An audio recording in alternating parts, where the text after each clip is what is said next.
I was 7 when I learned that giving up what you love doesn't make people love you more. It just teaches them you're willing to lose. My name is Sadie, and I'm staring at my bank account balance, trying not to throw up. The emergency fund I've been building for 3 years, my down payment nest egg, is gone. $68,000, vanished from our joint family account overnight. It was an emergency plumbing issue, Mum had said when I called, her voice syrupy sweet. We meant to tell you, sweetie. You know we're good for it. I'm still processing this when my sister Lexi burst through our apartment door, designer shopping bags swinging from both arms. Guess who just got promoted to senior PR manager? She twirls, her blonde hair catching the light. This girl. That's great, I manage, closing my laptop. Congratulations. Mom and Dad are throwing me this huge party at the country club next weekend. She drops her bags on our shared coffee table. They said you'd help plan it. You will, right? My stomach clenches. A party? At the country club? Yeah, they're going all out. Dad says I deserve it. She starts pulling out dresses. Speaking of which, can I borrow your credit card? Just until my signing bonus hits. I think about my empty account, about the plumbing emergency that supposedly drained it. I can't right now, Lex. I'm tight this month. She rolls her eyes. You're always so dramatic about money. It's just a loan. Like the last 3 loans you never paid back? Oh my God, are you seriously keeping track? She throws a dress onto our couch. You sound just like my ex-boyfriend. So petty. I get up, needing air, but she grabs my arm. Wait, I almost forgot. Mum needs you to pick up the party favours tomorrow. She ordered these cute little custom champagne bottles. Why can't she do it? Because she's meeting with the caterer, duh. Come on, Sadie, this is important to me. Important enough to steal my savings? I want to ask. Instead, I say, I'll think about it. You're being weird, she says, studying me. Is this because Daniel dumped you? Because that was like months ago. The mention of Daniel stings, but not as much as it used to. This isn't about him. Then what's your problem? You're acting like... Her phone chimes and she squeals. Oh my God, Mum just sent the party menu. Look at this. She shoves her phone in my face. I freeze when I see the invoice total at the bottom. $67,943. Exactly what was in my account. Down to the dollar. Isn't it amazing, Lexi gushes. Dad said they've been saving forever for this. No, they haven't been saving. I have. I have to go, I say, grabbing my keys. Where are you going? We need to plan my outfit. I'm already halfway out the door when she calls after me. Don't forget those party favours. And Sadie, try to be happy for me for once. I drive straight to Ruby's apartment. She opens the door, takes one look at my face, and pulls me inside. Spill, she says, pouring wine. I tell her everything. The missing money, the party, the lies. Those manipulative bastards, Ruby says when I finish. Please tell me you're not actually going to help plan this thing. I don't have a choice. You know how they get. You always have a choice. You're just too scared to make it. I'm not scared, I snap. I'm practical. If I rock the boat now, they'll just what? Take advantage of you more. Steal more of your money. Newsflash, they're already doing that. My phone buzzes. A text from Mum. Don't forget those party favours tomorrow, sweetie, and wear something nice to the planning dinner. The Perkins will be there. Ruby reads over my shoulder and snorts. The Perkins? As in Tanner Perkins? The guy your dad owes money to? I look up sharply. What are you talking about? Girl, everyone knows your dad's been borrowing from half the business owners in town. My cousin works at the bank. She says he's maxed out everywhere. The wine turns sour in my stomach. Why wouldn't he tell me that? Same reason they didn't tell you about stealing your money for Lexi's party. Ruby takes my phone and shows me the invoice again. Look at this guest list. Over 100 people. It's not just a party, it's a show. And you're bankrolling it. My hands shake as I take back my phone. Another text pops up, this time from Lexi. BTW, I'm turning your corner of the apartment into my walk-in closet. You don't need that much space anyway. Love you. Something inside me snaps. Ruby, I say quietly, I think I need your help with something. She grins, already reaching for her laptop. I thought you'd never ask. The planning dinner is exactly what I expect. A masterclass in manipulation disguised as celebration. Mum's dining room looks like a Pinterest board exploded, with sample centerpieces and colour swatches everywhere. "Sadie, darling, you're late," Mum says, air kissing my cheek. "Everyone's already here." Everyone means the usual suspects. Dad holding court at the head of the table, Lexi preening beside him, and the Perkins, looking far less comfortable than usual. Traffic, I lie, taking the only empty seat, directly across from Tanner Perkins, who won't meet my eyes. "We were just discussing the speech order," Mum says, passing me a typed schedule. "You'll go right after your father." "Speech?" I look up. "I didn't agree to give a speech." "Of course you did," Lexi chirps. "Remember? About how proud you are of me?" "No, I definitely didn't." "Sadie." Dad's voice carries that warning tone I know too well. "Your sister's success is a family celebration. We all play our part." I notice Tanner shift uncomfortably in his seat. Interesting. "Speaking of family," Mum interjects brightly, "we have the most wonderful surprise." My stomach drops. In this family, wonderful surprises usually cost me something. "Tell her, Daddy." Lexi bounces in her seat. Dad clears his throat. "Well, Princess, since your career is really taking off, we thought you could use more space, so we've arranged for Sadie to move out of the apartment." The room spins. "You what? Isn't it perfect?" Lexi squeals. "I'll finally have room for all my work clothes." "When exactly were you planning to tell me this?" My voice sounds strange, even to me. "We're telling you now, silly." Mum laughs, that high, fake laugh she uses when she's nervous. "We found you the cutest little studio across town. It's cozy." "Cozy," I repeat. "With what money exactly?" The table goes quiet. Tanner suddenly becomes very interested in his water glass. "Now, Sadie," Dad starts. "This isn't the time." "Actually, it's exactly the time." I stand up. "You stole my savings, threw it at a party I didn't agree to, and now you're kicking me out of my own apartment?" "Nobody's kicking you out," Mum hisses, eyes darting to the Perkins. "We're helping you become independent." "Independent?" I laugh. "Like how you helped me be independent by making me co-sign Dad's business loans." Tanner chokes on his water. Dad's face goes white. "That's enough," Mum snaps.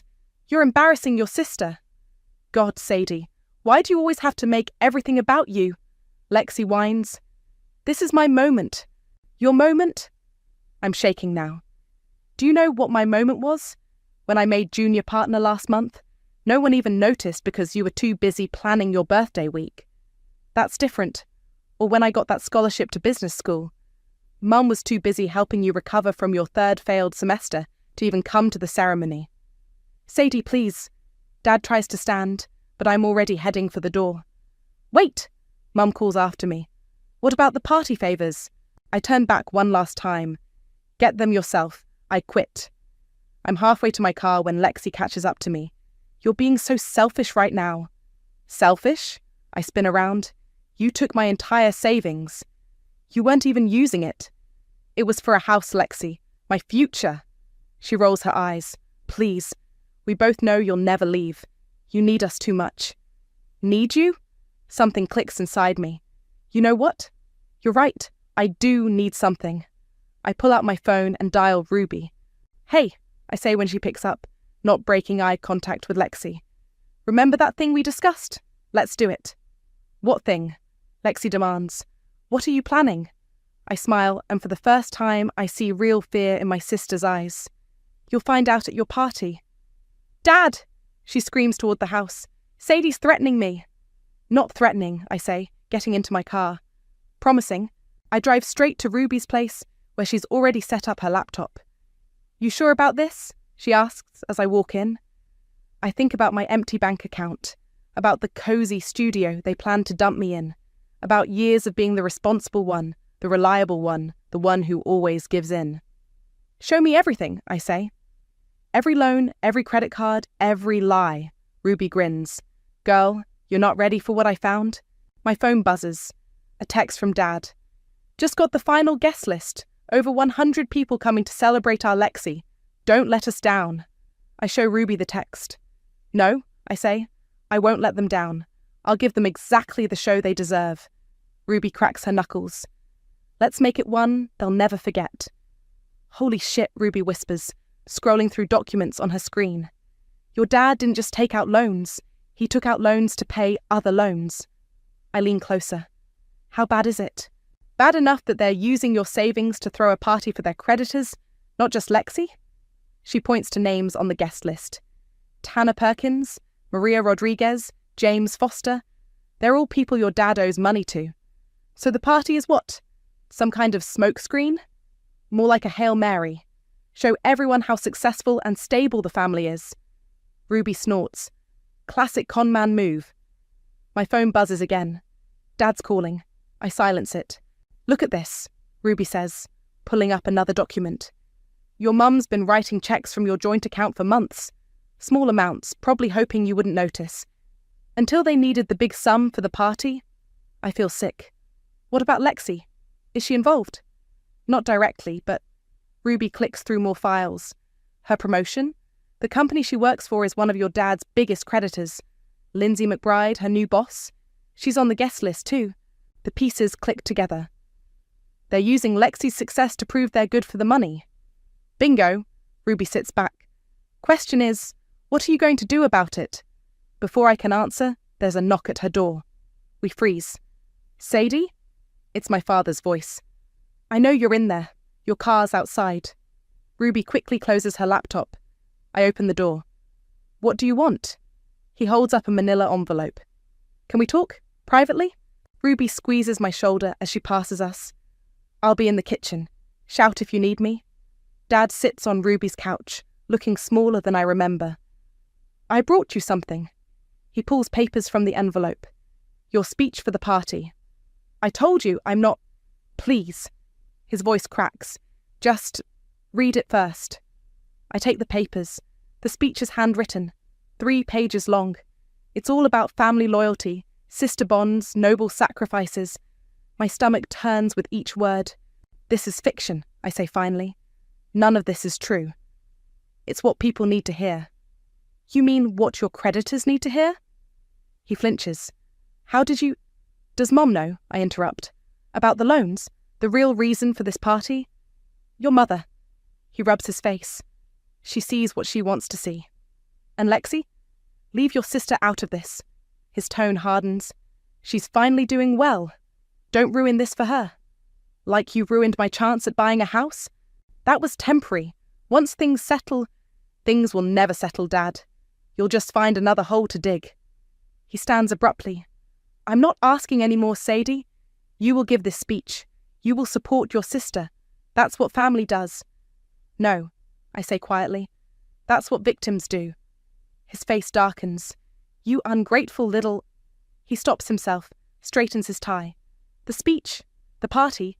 Be there, be smiling, or I'll make sure everyone knows who really co-signed those loans.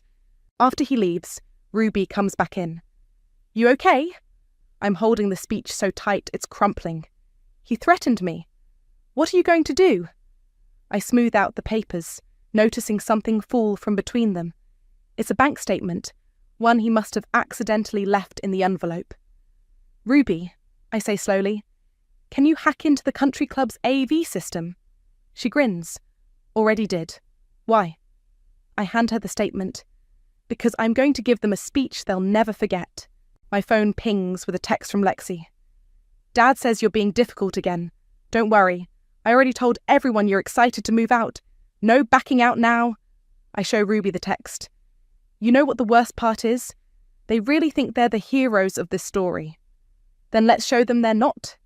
Ruby opens her laptop again. Time to write your own speech. I think about all the times I stayed quiet. All the achievements overlooked. All the money borrowed. All the sacrifices demanded but never appreciated. No, I say, a cold clarity settling over me. Not a speech. The truth. All of it.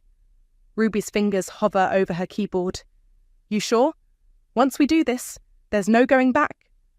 I think about Dad's threat, about Lexi's entitlement, about Mom's willful blindness, about my empty bank account and the future they stole. Good, I say, because I'm done going back. Let's burn it all down. The country club ballroom looks like a magazine spread. Crystal chandeliers, white roses everywhere, and a massive screen displaying a slideshow of Lexi's perfectly curated life. My stolen money at work. "There's my helpful daughter," Mom trills as I walk in. "The party favours look gorgeous." I smile tightly.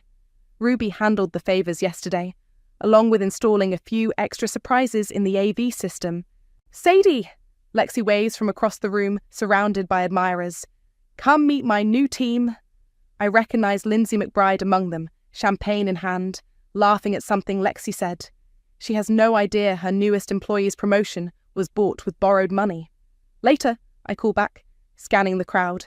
Over 100 people, just as planned.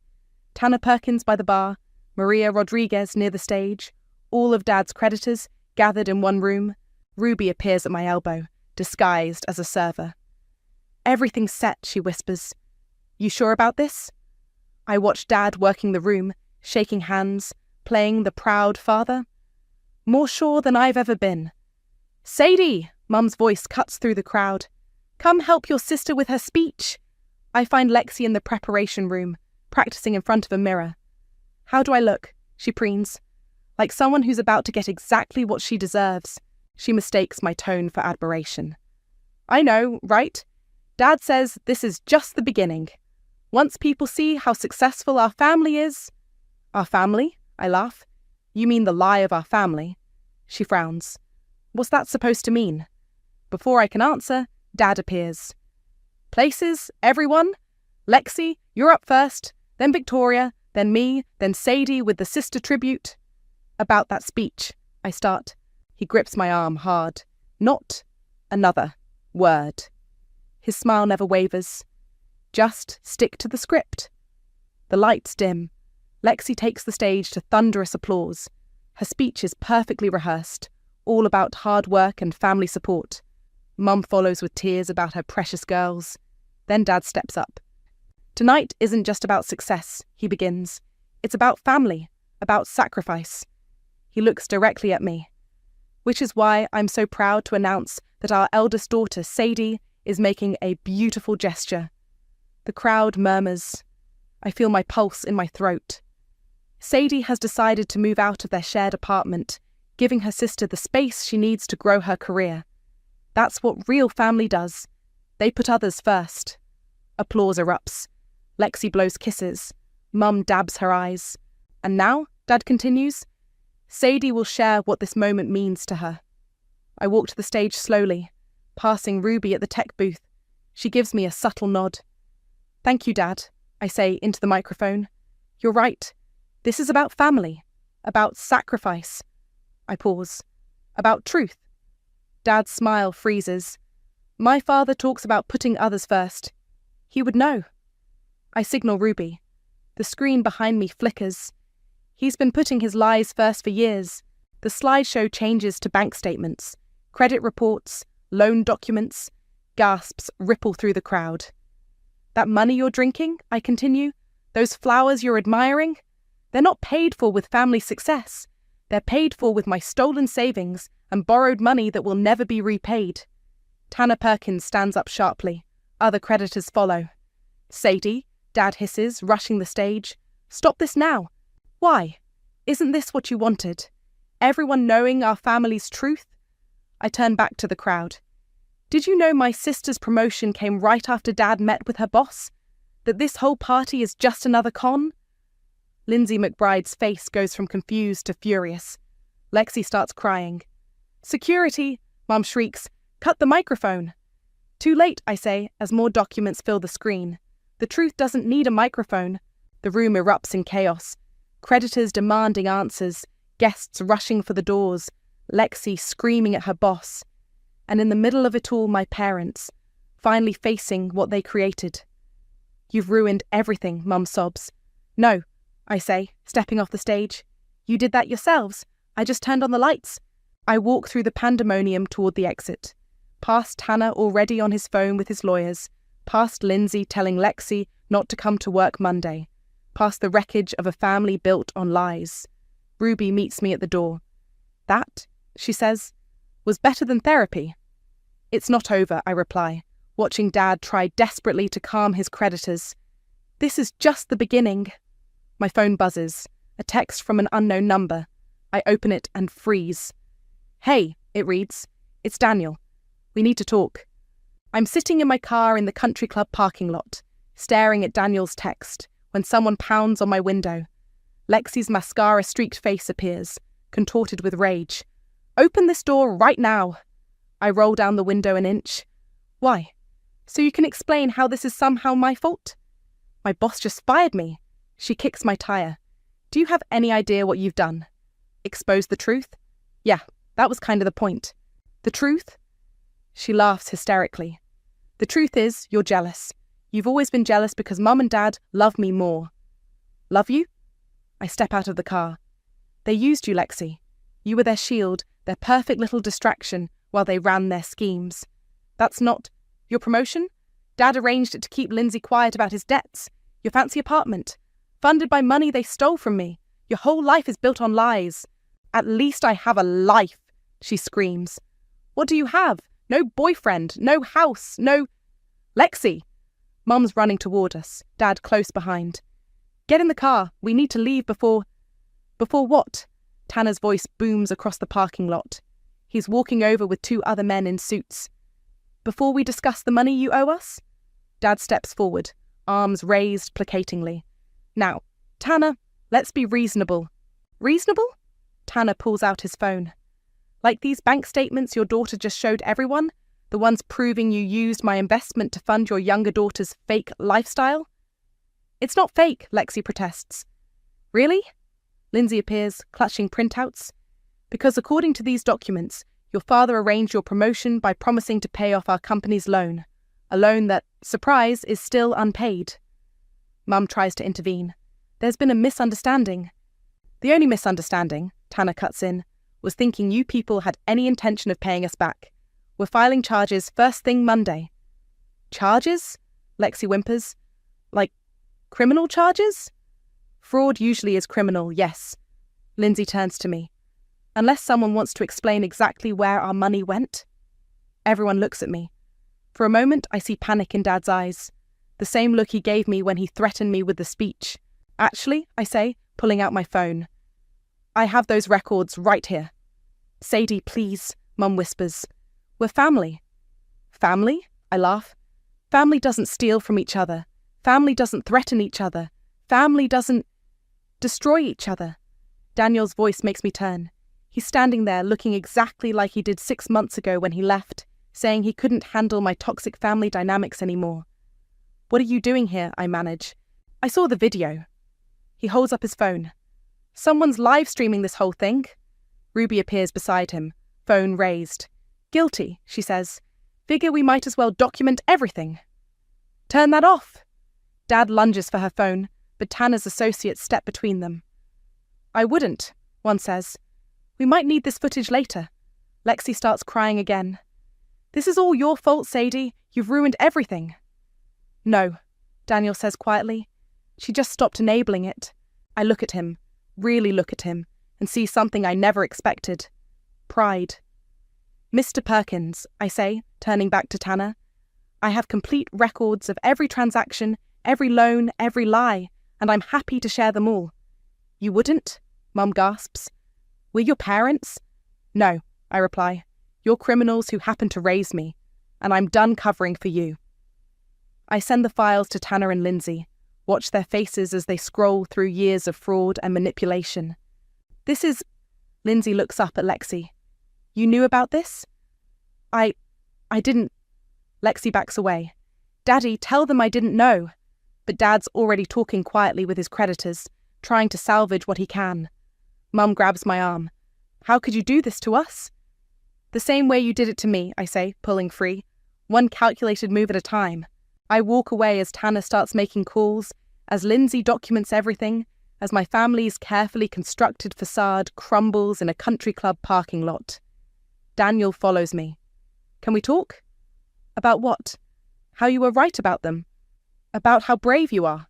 He touches my shoulder. And how sorry I am for leaving instead of helping you see it sooner.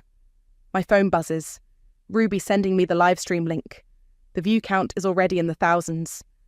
There's no going back now, I say. Daniel squeezes my shoulder. Good. Because you need to go forward. Behind us, I hear Lexi wail. What am I supposed to do now? For the first time in my life, that's not my problem to solve. The next 48 hours pass in a blur of notifications and consequences. Ruby's live stream goes viral, spawning dozens of local news stories. My phone won't stop ringing with calls from relatives I haven't heard from in years. You've reached a new level of famous, Ruby says, scrolling through comments. People are calling you the revenge daughter on Twitter. We're sitting in her apartment, watching the fallout unfold. My parents' faces are plastered across local news sites, alongside headlines like, "Family financial fraud exposed at daughter's promotion party." Have you seen this? Ruby turns her laptop toward me. Lexi's trying to spin it on Instagram, says she's the victim of family circumstances, and she's starting a podcast about surviving toxic siblings. I snort. Of course she is. My phone buzzes. Daniel again. We haven't finished our conversation from the parking lot. I silence it. You can't avoid him forever, Ruby says. Watch me. A sharp knock at the door makes us both jump. Ruby checks the security camera feed on her phone. It's your mum, she whispers. And she looks rough. I open the door. Mum stands there in wrinkled clothes, something I've never seen before. Her perfect makeup is gone, replaced by dark circles under her eyes. Can I come in? I step aside. She enters, taking in Ruby's apartment like she's cataloguing escape routes. Your father's been arrested, she says without preamble. I know. It's all over the news. They're investigating me too. Her voice cracks. And now Lexi's being audited because of her connection to the promotion scheme. That sounds like a you problem. It's a family problem. She slams her hand on Ruby's coffee table. Everything we did was for this family. No, I say quietly. Everything you did was for appearances. For Lexi. For Dad's ego. Never for family. We gave you everything. You took everything. My savings, my credit, my chance at independence. We would have paid you back. When? After you finished paying Tanner? Or Maria? Or any of the other people you scammed? She deflates, sinking onto Ruby's couch. What do you want from me, Sadie? Nothing. Not anymore. Then why did you do this? To punish us? No. I sit across from her. I did it because someone had to stop the cycle. Someone had to tell the truth. The truth? She laughs bitterly. The truth is, you've destroyed us. Your father's facing prison. Lexi's reputation is ruined. Our friends won't even talk to me. You mean your victims won't talk to you? She stands abruptly. I didn't come here to fight. I came to warn you. Warn me about what? Your father. She wrings her hands. He's telling the prosecutors you were involved, that you knew about everything, helped with the accounts. Ruby steps forward. We have proof that's a lie. Do you? Those joint accounts had your name too, Sadie? Those loans you co-signed? They'll look into everything now. My stomach drops. He wouldn't. He already has. She heads for the door. You started this war. Don't be surprised when there's collateral damage. After she leaves, Ruby hugs me. She's bluffing. We have documentation proving you were a victim. My phone buzzes again. Daniel. This time I answer. Hey, I heard about your dad, he says. Are you okay? No. My voice shakes. But I will be. Meet me for coffee? I think I can help. 20 minutes later, I'm sitting across from him at our old favourite cafe. I work for the DA's office now, he says, sliding a business card across the table. White-collar crime division? I stare at the card. Is that why you came to the party? Someone sent us the livestream link. When I saw it was you, he leans forward. Sadie, we've been building a case against your father for months. Your evidence just gave us everything we needed. He's threatening to implicate me. Let him try. Daniel pulls out a folder. Remember all those texts you used to send me? About the weird financial stuff they made you sign? I kept them? All of them. For the first time in days, I feel tears coming. Why? Because I knew someday you'd be strong enough to fight back. I just had to wait. My phone chimes with a news alert. Local business owner indicted on multiple fraud charges. Daughter's viral exposure leads to arrest. It's really happening, I whisper. Daniel reaches across the table, takes my hand. You're not that scared little girl anymore, Sadie. You're the one they should be scared of now. And for the first time since this all began, I let myself smile. Because he's right. I'm not their victim anymore. I'm their reckoning. The courthouse is packed for Dad's arraignment. I sit in the back row with Ruby and Daniel, watching my father shuffle in wearing handcuffs, a sight that feels both surreal and inevitable. Gregory Hunter, the judge, reads, "You are charged with multiple counts of fraud, financial exploitation, and theft by deception. How do you plead?" Dad's expensive lawyer steps forward. "Not guilty, Your Honor. And would the prosecution like to make a statement?" The prosecutor stands. "Yes, Your Honor. We have extensive evidence of Mr. Hunter's schemes, including testimony from his daughter, Sadie." "Objection," Dad's lawyer interrupts. "Ms. Hunter was a willing participant in these transactions. We have documentation of her signatures." "Obtained under duress," Daniel calls out, standing up. "Your Honor, I'm Daniel Martinez from the DA's office. We have years of text messages proving Ms. Hunter was coerced." "Order." The judge bangs her gavel. "Mr. Martinez, are you on this case?" "No, Your Honor, but—" "Then sit down." I grab Daniel's hand, pulling him back to his seat. "It's okay," I whisper. "Let it play out." The bail hearing proceeds, with Dad's lawyer arguing for release. Then I hear something that makes my blood freeze. "Furthermore," his lawyer says, "my client's younger daughter, Lexi Hunter, has provided evidence that Sadie Hunter orchestrated this entire situation for personal gain." Ruby grabs my arm. "She didn't." But there's Lexi, walking to the front of the courtroom in designer clothes that probably cost more than Dad's bail. She hands documents to the judge. "These prove my sister's vendetta," she announces loudly. "She was jealous of my success, so she set our parents up." "That's a lie." I stand up before I can stop myself. The judge bangs her gavel again. "One more outburst and I'll clear this courtroom." I sit, shaking with rage, as Lexi continues spinning her story. How I was always jealous, how I manipulated the family finances, how I staged the whole party revelation for social media fame. "Your Honor," the prosecutor interjects, "we have Ms. Hunter's bank records showing the unauthorized withdrawals." "Which she approved," Lexi counters. "Ask her boyfriend. He works for the DA, trying to help her frame our father." "That's enough." The judge looks exhausted. "Bail is set at $500,000. Next case." Outside the courtroom, Lexi struts past me. "Calm as a bitch, sis." I grab her arm. "What are you doing?" "Surviving." She yanks free. "Like you taught me, by any means necessary." "By lying?" "By playing the game." She smooths her dress. "You exposed our secrets? Fine. I'll expose yours. Every time you complained about Mom and Dad to Daniel, that's witness tampering now. Every joint account you managed, that's conspiracy. You know that's not true. Truth is whatever people believe, Sadie. You taught me that too." She starts walking away, then turns back. "Oh, and I'm keeping the apartment. Good luck finding somewhere to live with your credit score after all this." Ruby steps forward, but I hold her back. "Don't. She's not worth it. She's trying to destroy you." "No," Daniel says quietly. "She's trying to save herself. Like always."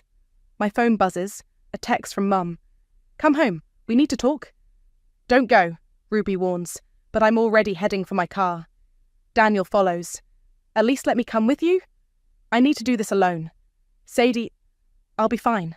I manage a smile. "I'm not that scared little girl anymore, remember?" The house looks smaller somehow as I pull up. Mum opens the door before I knock. "Your sister showed me what she gave the judge," she says, leading me to the kitchen.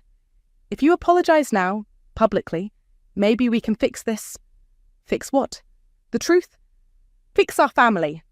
She slams her hands on the counter. "Your father could go to prison. Is that what you want?"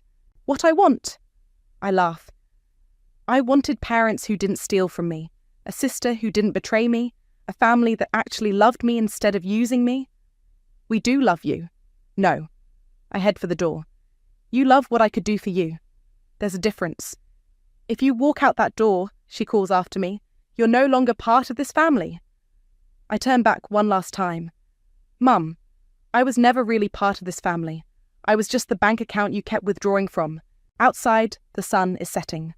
My phone shows missed calls from Daniel, texts from Ruby, and a new email from the DA's office requesting my formal testimony. I open the email, start typing, "My name is Sadie Hunter, and this is the truth about my family." Because sometimes burning bridges isn't destruction, it's illumination. And I'm done living in the dark. The verdict comes down on a Tuesday morning. I sit in the courtroom, Ruby on one side, Daniel on the other, as the judge reads it out. On the charges of criminal fraud and financial exploitation, we find the defendant, Gregory Hunter, guilty. Dad slumps in his chair. Mum starts crying. Lexi isn't here. She's too busy doing damage control interviews about being the unwitting victim of family fraud. The defendant is sentenced to 5 years in federal prison, with restitution to be paid to all victims. As they lead Dad away, he looks back at me. For a moment, I see something I've never seen before in his eyes. Respect. Outside the courthouse, reporters swarm us.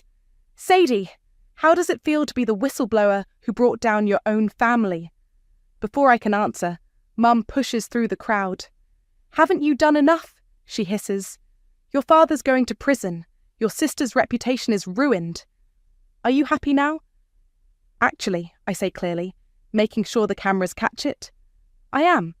Because for the first time in my life, the truth matters more than appearances." She recoils like I've slapped her. "You're not my daughter anymore." "No," I agree. "I'm something much scarier. I'm a witness." Ruby pulls me away from the media frenzy toward her car. "Come on, I have a surprise for you." She drives us to a small house in a quiet neighborhood. Daniel's car is already parked outside. "What's going on? Remember that money your parents stole?" Ruby grins. "The court ordered full restitution, with interest." Daniel meets us at the door, holding keys. "Plus, your testimony helped recover funds for other victims. There was a reward." "I don't understand." "The down payment you lost?" Ruby takes the keys from Daniel. "You just got it back, ×2. She hands me the keys. I stare at them, uncomprehending. "This is yours," Daniel says softly, "if you want it." I walk through the house in a daze. It's nothing like the mansion I grew up in. It's small, simple, real, like the truth. "How did you arrange this?" "Remember Tanner Perkins?" Ruby laughs. "Turns out he's not just a creditor, he's a real estate developer. When he heard you were looking..." My phone buzzes. A text from Lexi. "Mum's declaring bankruptcy. Thanks for nothing." Then another. "I got offered a reality show deal. Surviving toxic sisters or something. Hope you're ready to be the villain." I show the text to Ruby and Daniel. "She'll never change, will she?" Ruby sighs. "No," I say, deleting the messages. "But I have." Daniel touches my shoulder. "You okay?" "Better than okay." I walk to the window, look out at my new front yard. "I'm free." "About that?" he says hesitantly. "I've been thinking..." "Don't!" I turn to face him. "You were right to leave before. We needed to break so I could fix myself. And now? Now?" I smile. "Now we can start over. As equals. If you want." He answers by kissing me. Ruby fake gags. "Get a room? Actually, you have several now." My phone buzzes again. An email from the DA's office. "Following your testimony, we're launching a wider investigation into similar family financial fraud cases. Would you be willing to consult?" "They want me to help other victims," I tell Ruby and Daniel. "Use my experience to prevent what happened to me."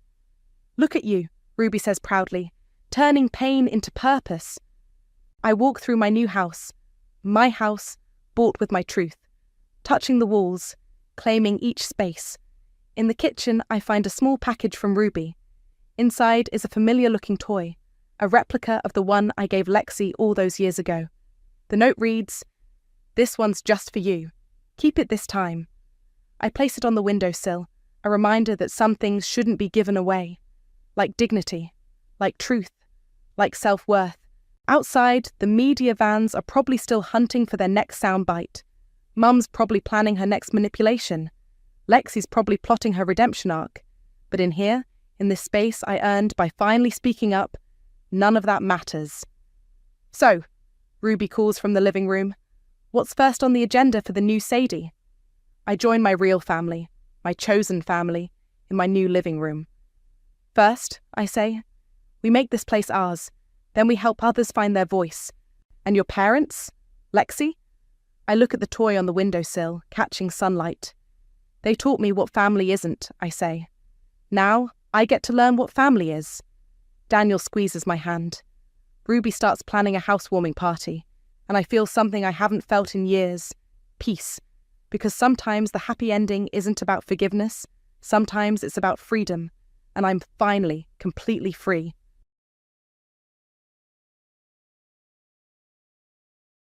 The notification popped up on my phone while I was in the middle of a crucial meeting with the board of directors.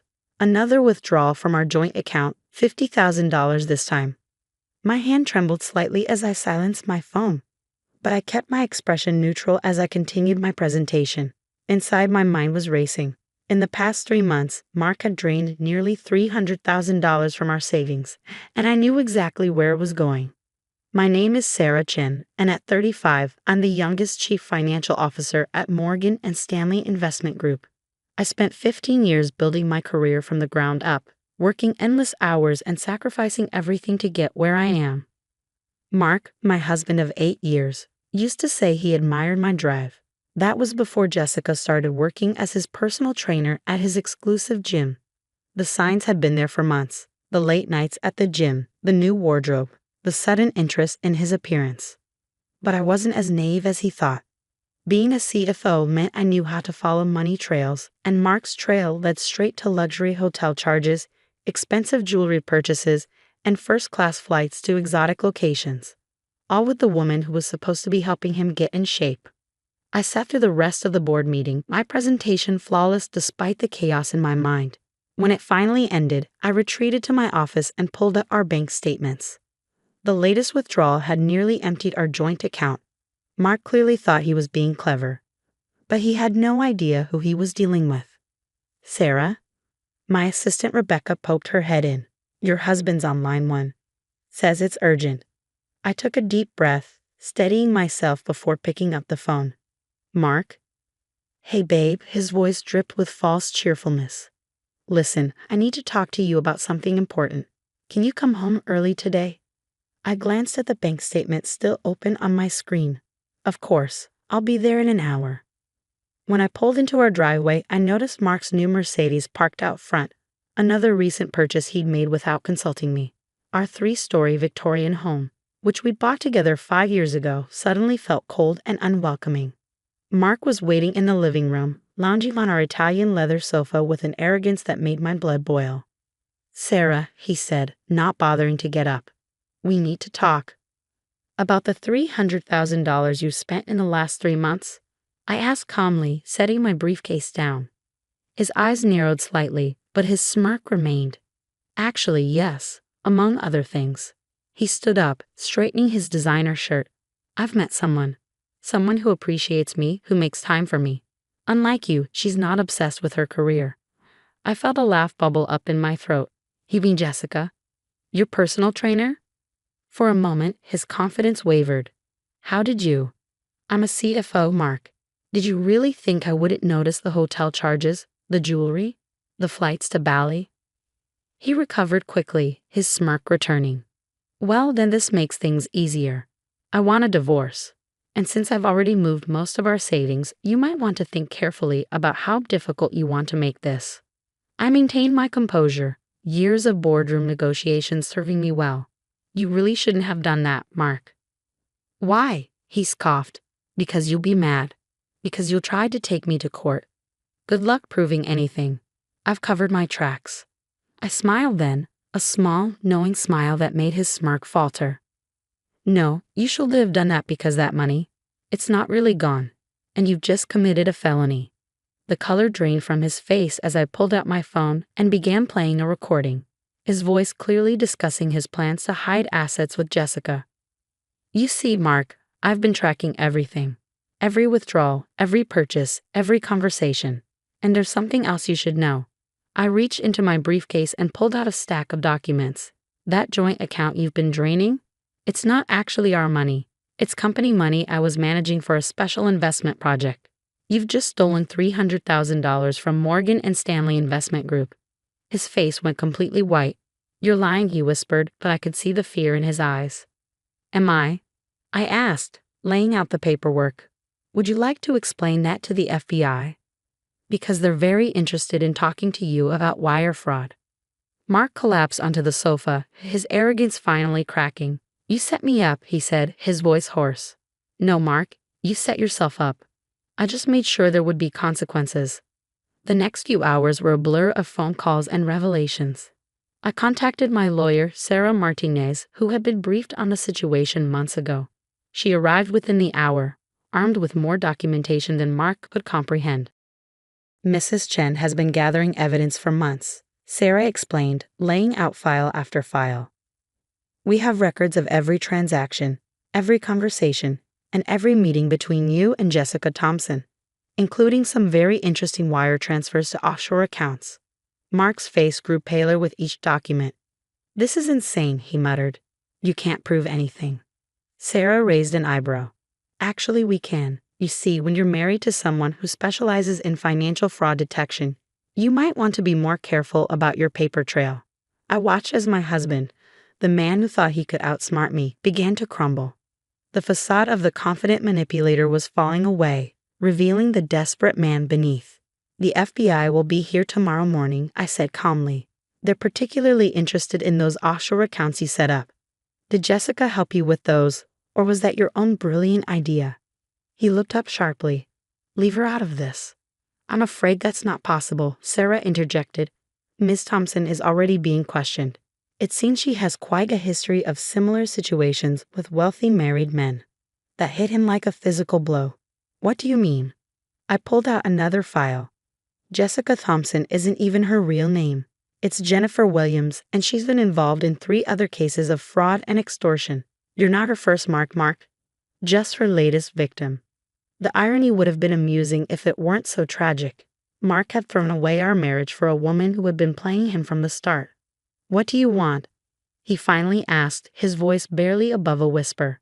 I want every penny back, I said firmly. Not just in our joint account, but everything you spent on her. The hotels, the jewelry, the trips. All of it. And if I can't, then you'll face federal charges for wire fraud and embezzlement. The choice is yours. That night, after Mark had left to think things over, I sat in our home office, staring at the photographs on the wall. 8 years of marriage reduced to evidence files and legal documents. My phone buzzed. A text from Rebecca, my assistant. The team is ready whenever you are. Just say the word. I smiled slightly. What Mark didn't know was that this was just the beginning. While he'd been busy with Jessica, I'd been preparing for something much bigger. The money he'd stolen wasn't just any company funds. It was bait, carefully placed to expose a larger scheme of corruption within our investment firm. Mark's greed had played right into my hands, giving me the evidence I needed to uncover a network of fraud that went far beyond our marital problems. Tomorrow, when the FBI arrived, they wouldn't just be investigating my husband's theft. They'd be uncovering one of the biggest financial scandals in the company's history. My phone buzzed again. This time it was an email from Jessica, or Jennifer, rather. She wanted to make a deal. I have information, she wrote, about Mark, about the company, about everything. Let me help you, and I'll tell you what I know. I leaned back in my chair, considering her offer. Jennifer Williams might be a con artist, but she was also clever. She knew which way the wind was blowing, and she was smart enough to jump ship before it sank. The next morning, I arrived at the office earlier than usual. The FBI would be arriving at 9, but I had preparations to make. As I walked through the quiet halls of Morgan & Stanley, I thought about how different things would look by the end of the day. My office phone rang. It was Mark. I'll tell you everything, he said without preamble. About the money, about Jessica, about what's really going on at the company. I'm listening, I replied, opening my laptop to record the conversation. What followed was a confession that would shake our firm to its foundations. Mark hadn't just been stealing our savings. He'd been part of a sophisticated embezzlement scheme orchestrated by some of the highest-ranking executives in the company. They approached me 6 months ago, he explained. Said they knew about my affair with Jessica, about the money I was spending. They offered to help me hide it if I helped them move certain funds around. I kept him talking, recording every detail. By the time he finished, I had enough information to bring down half the executive board.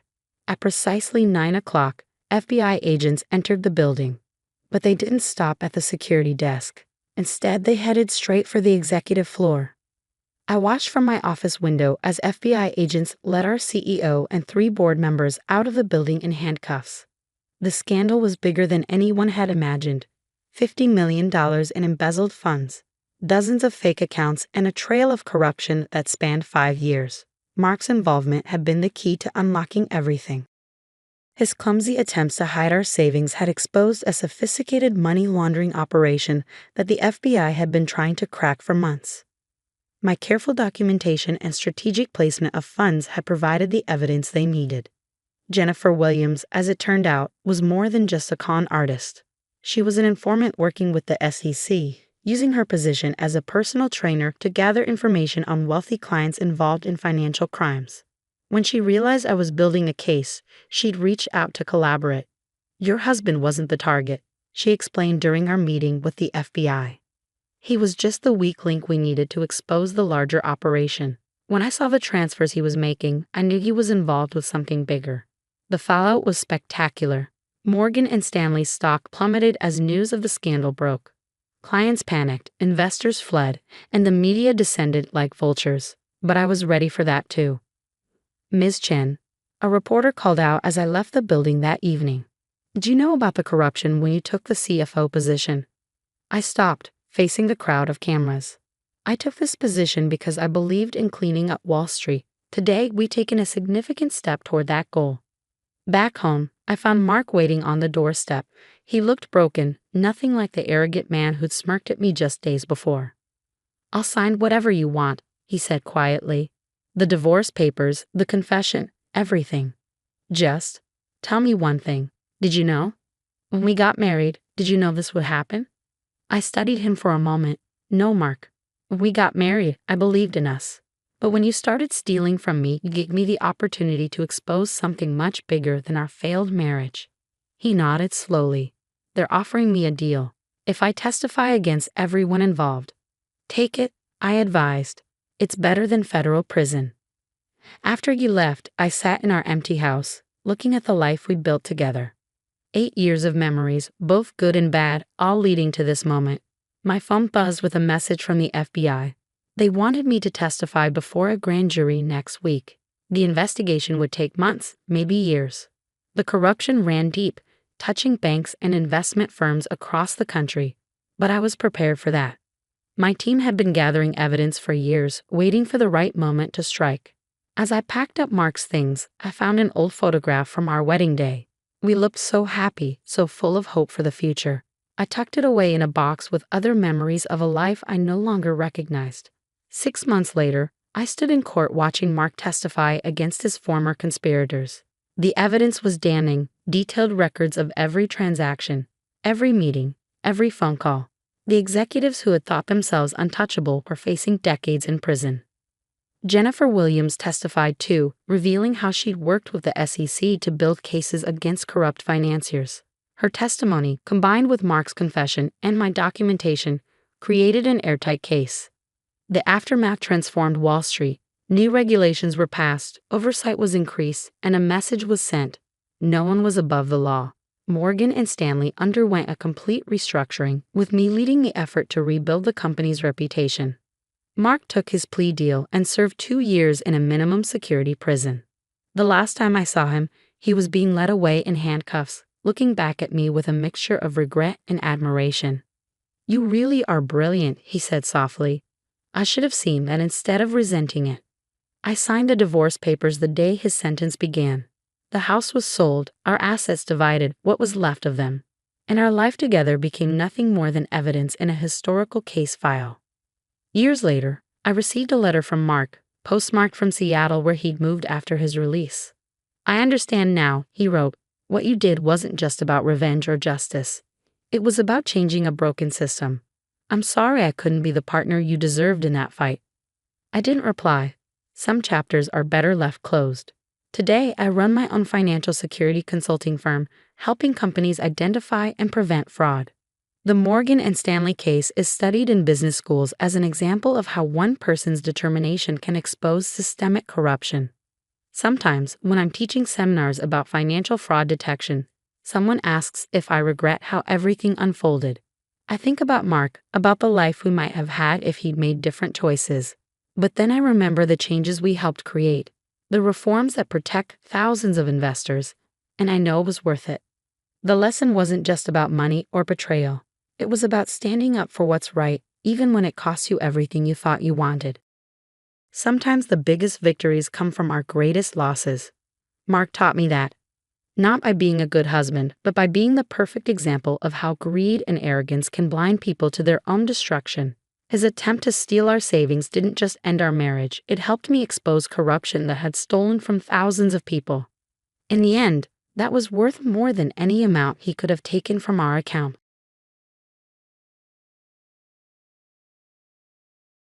The steady beep of hospital monitors filled the air as I opened my eyes for the first time in 3 months.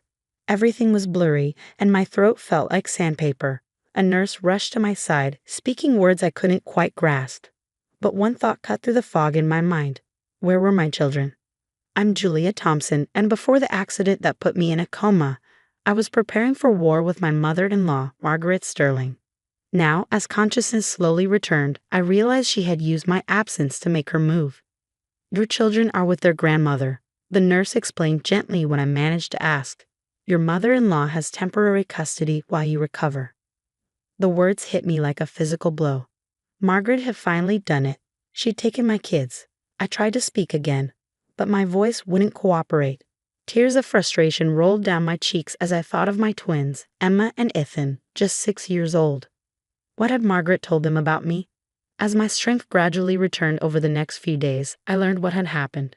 Margaret had convinced my husband, David, that I was an unfit mother while I was unconscious. She'd used my accident, a car crash that wasn't even my fault, as evidence of my recklessness. She filed for emergency custody, painting herself as the concerned grandmother stepping in to protect her grandchildren. What Margaret didn't know was that I'd been collecting evidence against her for months before the accident. Every manipulative text, every threatening voicemail, every incident of her undermining my parenting, I had documented it all. I'd known she was planning something. I just hadn't expected her to strike while I was literally fighting for my life. The physical therapy was grueling, but my determination to reclaim my children pushed me through the pain. Every time I wanted to give up, I thought of Emma and Ethan in Margaret's house, being turned against me day by day. David visited occasionally, looking uncomfortable and guilty. He'd always been weak when it came to his mother, unable to stand up to her controlling nature. Now he was caught between us, and true to form, he'd chosen the path of least resistance. The kids are doing well, he said during one visit, not meeting my eyes. Mother has them enrolled in private school now. She thinks it's better for them. Better than the school we chose together. I managed to say, my voice stronger now but still raspy. The one near our house with a great special education program for Emma's dyslexia. He shifted in his chair. Mother says Emma just needs more discipline, not special treatment. I clenched my fists under the hospital blanket. Margaret had always dismissed Emma's learning difficulties, claiming our daughter was just lazy. It was one of the many reasons I'd started documenting her behavior. Have you told them I'm awake? I asked. David looked away. Mother thinks it's better to wait until you're stronger.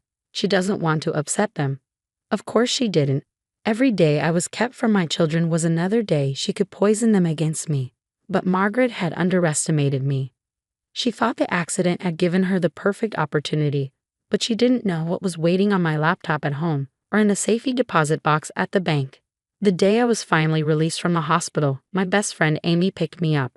She'd been keeping tabs on Margaret for me, gathering new evidence to add to my existing file. She's gotten worse, Amy told me as we drove to her house. I'd be staying with her while I continued my recovery. She's told everyone who'll listen that you were drinking the night of the accident. I was at work, I said, anger burning in my chest. There are security cameras and witnesses. I know, I've got it all documented. Amy glanced at me. She's also been posting things on social media about how the kids are finally getting the stable home they deserve. I saved screenshots. We pulled up to Amy's house, and she helped me inside. My legs were still weak from months of disuse, but I was getting stronger every day. On her dining room table, I saw stacks of papers, everything she'd gathered while I was unconscious. "Your laptop is still at your house," Amy said. "David doesn't know about the hidden folder, does he?" I shook my head. "No one does except you and my lawyer." I picked up one of the papers, a social media post where Margaret claimed I'd been neglecting the twins before the accident. She has no idea what's coming. That night, as I lay in Amy's guest room, I thought about the last conversation I'd had with Margaret before the accident. She'd shown up at my house unannounced, as usual, criticizing everything from the kids' clothes to the snacks in the pantry. "They deserve better than this," she'd said, gesturing around my perfectly clean, comfortable home. "They deserve what I can give them. They deserve their mother," I'd replied. And one day, "Margaret, everyone will see exactly what kind of person you really are." She'd laughed dismissively, but I'd seen the flash of uncertainty in her eyes. She'd known I was documenting things, but she had no idea how thorough I'd been. Now, as I struggled to regain my strength, I thought about my children. Were they wondering about me? Did they think I'd abandoned them? Margaret would be using every moment to turn them against me, but I had to believe that the bond between mother and child was stronger than her manipulation. Tomorrow I would call my lawyer. The file I'd been building was extensive. Recordings of Margaret threatening to take the kids, evidence of her lying to social services, documentation of her interfering with Emma's dyslexia treatment. She thought my accident had given her the perfect opportunity to strike. Instead, it had given me the perfect opportunity to expose her true nature. Margaret Sterling was about to learn that you should never underestimate a mother's love or her capacity for strategic thinking. I closed my eyes, picturing Emma and Ethan's faces. "Hold on, babies," I whispered into the darkness. "Mommy's coming." The next morning, I met with my lawyer, Rebecca Chen, in her downtown office. Despite my still weakened state, I insisted on going through every detail of what had happened during my coma. "Margaret Sterling played this well," Rebecca admitted, reviewing the temporary custody papers. "She filed while you were unconscious, painted herself as the concerned grandmother stepping in during a crisis. The judge had little choice given the circumstances. But now I'm awake," I said, my voice firm. "And I have everything we need to show exactly who Margaret really is." I pulled out my phone, connecting to Amy's secure cloud drive where we'd backed up all my evidence. 3 years of documentation. Texts, emails, recordings, witness statements. "She's been planning this for years, Rebecca. The accident just gave her the opportunity she needed." Rebecca's eyes widened as she scrolled through the files. "This is comprehensive. You have recordings of her threatening to take the kids?" "Multiple recordings, plus evidence of her interfering with Emma's dyslexia treatment, lying to social services about my parenting, even attempting to bribe our nanny to spy on me." I leaned forward. "She's been trying to manipulate my children since they were born, and I've documented all of it." As Rebecca reviewed the evidence, I received a text from Amy. "Margaret just posted another Facebook update about the twins. You need to see this." The post showed my children at some expensive private school, wearing uniforms I'd never seen. Margaret's caption read, "So grateful these precious angels are finally getting the education and stability they deserve. Sometimes God works in mysterious ways to ensure children end up where they belong." My hands shook with anger as I showed Rebecca the post. She's using my accident, an accident that nearly killed me, to justify stealing my children. "This works in our favor," Rebecca said, taking screenshots. "She's creating a public record of parental alienation. But Julia, I need to warn you, this won't be easy. Margaret has resources, connections, she'll fight dirty." "So will I," I replied. "But unlike her, I have the truth on my side." That afternoon, I had my first physical therapy session since leaving the hospital. As I struggled through the exercises, my therapist, Maria, told me something interesting. "Your mother-in-law called the hospital several times while you were in the coma," she said, helping me with my leg stretches. "She kept asking about your prognosis, whether you have any permanent disabilities. She seemed disappointed when we told her you were expected to make a full recovery." I filed this information away, adding it to my mental list of Margaret's manipulations. She'd probably been hoping I'd be too impaired to fight back. Later that day, David came to Amy's house. He looked tired, older somehow. "The kids ask about you," he said softly. "Mother tells them you're still too sick to see them." "And you let her?" I couldn't keep the bitterness from my voice. "They're our children, David, not hers." "She's just trying to help," he started, but I cut him off. "Is she helping Emma with her dyslexia? Or is she still insisting our daughter just needs to try harder?" I pulled out my phone, showing him the videos I'd taken of Margaret berating Emma for her reading difficulties. "Is this helping?" David's face paled as he watched the footage. I didn't know. "Because you never wanted to see it," I said. "You've always chosen the easy path, letting your mother control everything because it's easier than standing up to her. But now she's hurting our children, and I won't let that continue." I showed him more evidence, the text messages where Margaret had outlined her plans to take the kids. The recordings of her threatening me when she thought no one was listening. With each revelation, I saw the carefully constructed image of his perfect mother crumbling. "She's not who you think she is," I said quietly, "and deep down you've always known that." He left looking shaken, and I knew Margaret would notice his distress. She demanded to know what I'd said to him, tried to reassert her control. Let her. The cracks were already showing in her carefully constructed facade. That evening, I received an unexpected visitor, my former nanny Sophie. She'd quit shortly before my accident, and now I knew why. "Mrs. Sterling offered me money to spy on you," Sophie confessed, sitting in Amy's living room. "When I refused, she threatened to ruin my reputation, make sure I never worked as a nanny again. I was scared, so I just quit. I'm so sorry, Julia. I should have told you." "Would you be willing to make a statement?" I asked. "Legally, on record?" Sophie nodded firmly. "I saved the emails where she made the offers. And I recorded some of our conversations. I knew something wasn't right about how she was acting." Another piece of evidence to add to my arsenal. Margaret's web of manipulation was vast. But she'd made one crucial mistake. She'd assumed she was the only one who knew how to play the long game. As I lay in bed that night, my phone lit up with a text from an unknown number. It was a photo of Emma and Ethan, clearly taken that day. They looked sad, lost. Beneath it was a message. "They're where they belong now. Don't make this harder than it needs to be." I showed the message to Amy, who immediately began tracing the number. Margaret's attempt at intimidation had just given us more evidence of her harassment. "We file tomorrow," I told Rebecca over the phone. "I want my children back, and I want Margaret Sterling to face consequences for what she's done." "Are you sure you're strong enough?" Rebecca asked. "We could wait a few more weeks." "I've been gathering evidence against Margaret for 3 years," I replied. "I'm done waiting. She thought my accident was her opportunity to take my children. Instead, it's going to be her undoing." I ended the call and looked at the photo of my twins again. "Hold on just a little longer," I whispered. "Mommy's coming for you, and this time, no one will ever take you away from me again." The next morning would mark the beginning of my counterattack.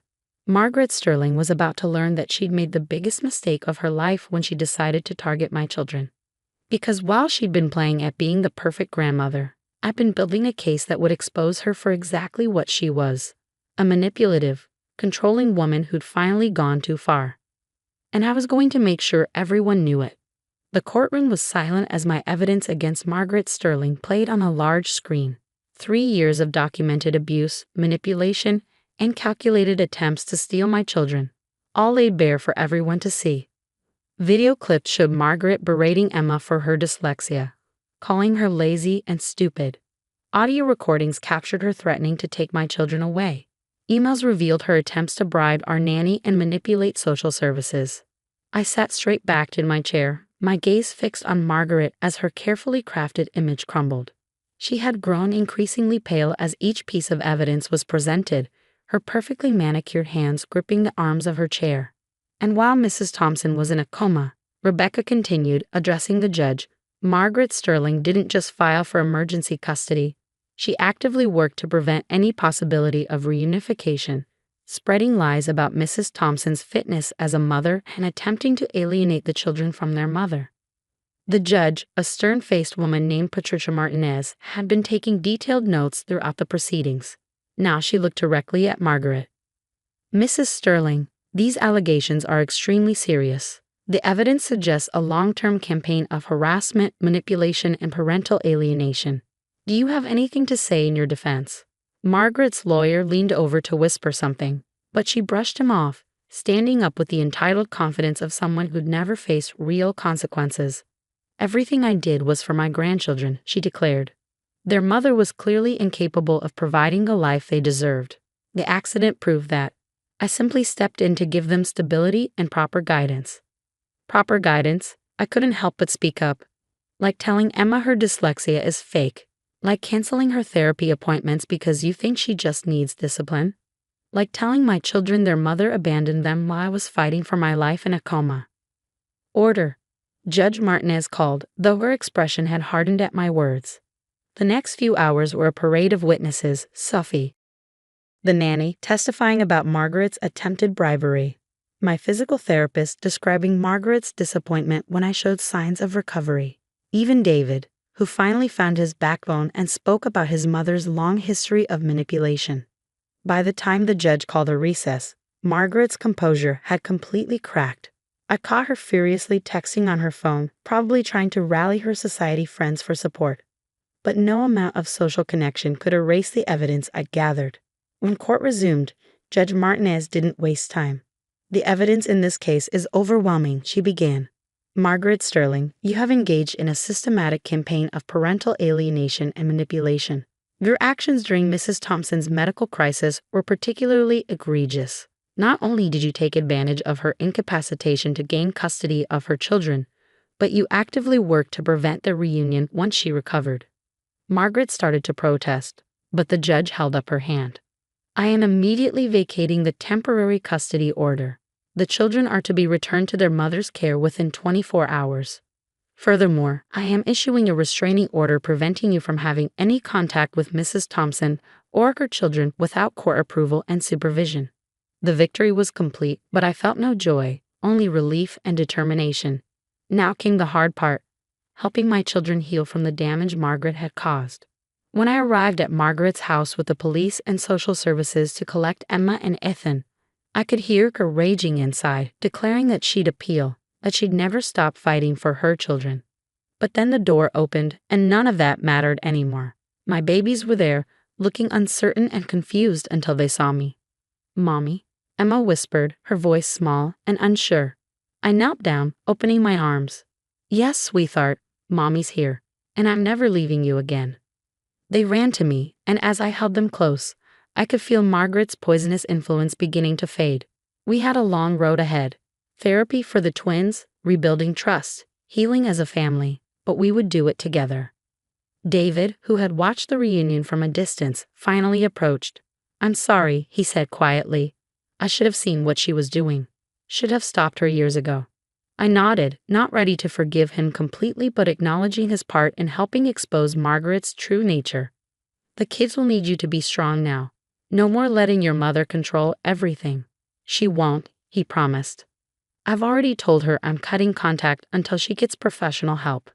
The kids come first now. As we drove home, really home, to the house Margaret had deemed unsuitable, but that held all our happy memories, I thought about everything that had led to this moment. Margaret had spent years weaving her web of manipulation, thinking she was untouchable. She never imagined that every step of the way I was building my case. Are we really staying with you now? Ethan asked from the backseat. Grandmother said you didn't want us anymore. Grandmother lied, I said firmly. I will always want you. You're my children, and nothing will ever change that. Later that night, after the twins were asleep in their own beds for the first time in months, I received one final text from Margaret. This isn't over. I smiled, taking a screenshot to add to my ever-growing file of evidence. Yes, Margaret, I whispered to myself. It is. Because while she had spent years playing the role of the perfect grandmother, I had been gathering proof of the monster beneath the mask. She thought my accident was her opportunity to steal my children. Instead, it had given me the chance to expose her true nature to the world. Margaret Sterling had finally learned the most important lesson of all. Never underestimate a mother's love or her capacity for justice.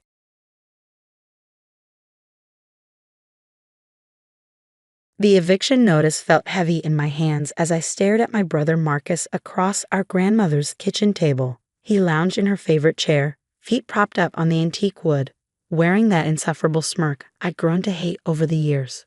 Don't look so shocked, Emma, he said, taking a slow sip of coffee from her cherished china cup. You had to know this was coming.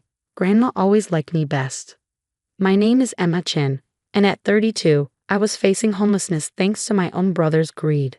Our grandmother Rose had passed away 3 months ago, leaving behind her Victorian home where I lived and cared for her during her final years.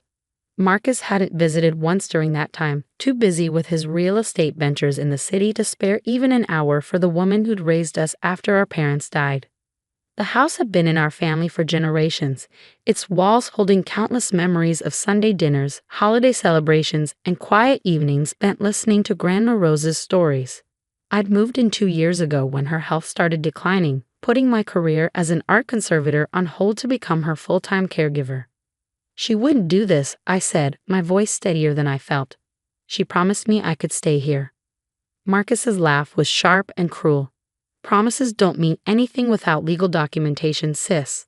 And these papers, he waved the deed in front of me, say everything belongs to me now, including this dusty old house. I watched him carelessly handle the documents our grandmother had treasured, remembering how carefully she'd stored them in her antique secretary desk upstairs. The same desk where she kept her most precious possessions, old photographs, letters, and, you went through her things, I said, the realization hitting me. You searched her desk. Of course I did, he scoffed. Someone had to handle the legal matters while you were busy playing nurse.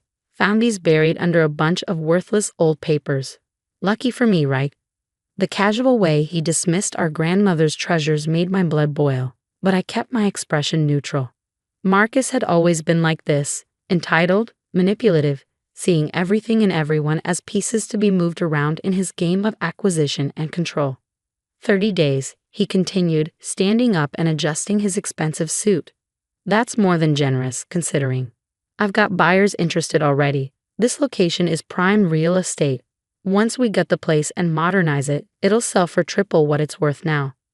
The thought of our grandmother's carefully curated home being stripped and modernized felt like a physical blow. Every piece of furniture, every wallpaper pattern, every creaking floorboard told a story. But Marcus had never cared about stories unless they came with dollar signs attached. You can't just erase her like this, I said, following him as he strode toward the door. This house meant everything to her. He paused, hand on the doorknob, and turned to face me with an expression of mock pity. Oh, Emma, always so sentimental. This is business. Grandma's gone, and it's time to move forward. Maybe this will finally force you to get your life together instead of hiding away playing house. As he walked to his Mercedes parked in the driveway, I stood in the doorway watching him go. My fingers traced the worn wooden doorframe where Grandma Rose had marked our heights as children, each pencil line a memory of who we used to be. Marcus had been taller, always reaching higher, but I'd been the one who stayed rooted, who understood the value of home. That night, after hours of crying and raging at the unfairness of it all, I sat in Grandma Rose's study surrounded by the familiar scent of old books and lavender. The antique secretary desk loomed before me, its surface still bearing the marks where Marcus had carelessly rifled through decades of family history. But there was something he didn't know, something Grandma Rose had shared with me during one of our quiet evening talks just weeks before she passed. Running my fingers along the edge of the desk's writing surface, I felt for the nearly invisible seam she'd shown me. With a gentle press, a small hidden compartment clicked open. Inside lay a leather-bound journal, its pages filled with Grandma Rose's elegant handwriting and something else, something that would wipe the smug smile right off Marcus's face. But first, I had some reading to do. I settled into her old armchair, the journal cradled in my lap, and began to read. My dearest Emma, the first page began, if you're reading this, then I'm gone, and your brother has likely shown his true colors. Little did Marcus know, but Grandma Rose had prepared for exactly this scenario. She knew her grandson all too well, and she left me with something far more valuable than just the house. I might have 30 days until eviction, but that was all the time I needed to set things right. I smiled, thinking of Marcus's confidence, his certainty that he'd won. He had no idea what was coming. Grandma Rose had taught me that sometimes the best revenge isn't swift or loud. It's patient, careful, and perfectly timed. Like the restoration work I did with damaged paintings, this would take precision and attention to detail. And I had learned from the best. I spent the next few days poring over Grandma Rose's journal, each page revealing more about the careful plans she'd laid. The leather-bound book wasn't just filled with memories. It contained detailed records of every transaction, every investment, and every secret deal my grandmother had orchestrated over the decades. Marcus might have gotten the house, but he'd overlooked something crucial. Grandma Rose had been far shrewder than anyone suspected. Behind her gentle demeanor and homemade cookies lay the mind of a brilliant businesswoman who'd spent years building an empire right under everyone's noses. My darling Emma, one entry read, "I've watched Marcus grow increasingly consumed by greed. He visits less and less, only appearing when he needs something. I know he'll try to take everything once I'm gone. That's why I've prepared this gift for you, the key to something he can never touch." As I read on, my eyes widened. The Victorian house was just the tip of the iceberg. Grandma Rose had quietly accumulated shares in some of the city's most valuable properties, including several buildings in Marcus's prized development district. She'd done it through a series of shell companies, using her knowledge of old property laws and her connections with the city's oldest families. But the real bombshell came near the end of the journal. Along with detailed documentation of her holdings, Grandma Rose had left me something else. Proof that Marcus had been engaging in fraudulent real estate practices for years. She kept meticulous records of his schemes, the way he'd manipulated property values and deceived elderly homeowners. "I couldn't stop him," she wrote, "but I could document everything. The choice of what to do with this information is yours, my dear. Use it wisely." I called my friend Sarah, a corporate lawyer I'd known since college. "Can you come over?" I asked, my voice trembling with excitement. "I need your eyes on something."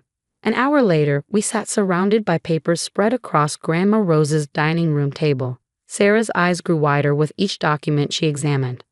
"Emma," she breathed, looking up at me, "this is incredible. Your grandmother wasn't just collecting evidence, she was building a case. These documents prove Marcus has been running a sophisticated fraud operation. If this got out, he'd lose everything." I finished, thinking of his smug face as he'd handed me the eviction notice. His reputation, his business, probably his freedom. Sarah nodded, shuffling through more papers. "The timing is perfect too. See this development project he's working on? The one he's probably planning to sell this house to? According to these records, he's been lying to his investors about property values and zoning laws. If someone were to expose this..." I smiled, remembering Grandma Rose's words about patience and timing. How long would it take to put together a formal case? "Give me 2 weeks," Sarah said, her eyes gleaming. "I know exactly who to talk to at the SEC. They've been trying to nail Marcus for years, but they never had enough evidence.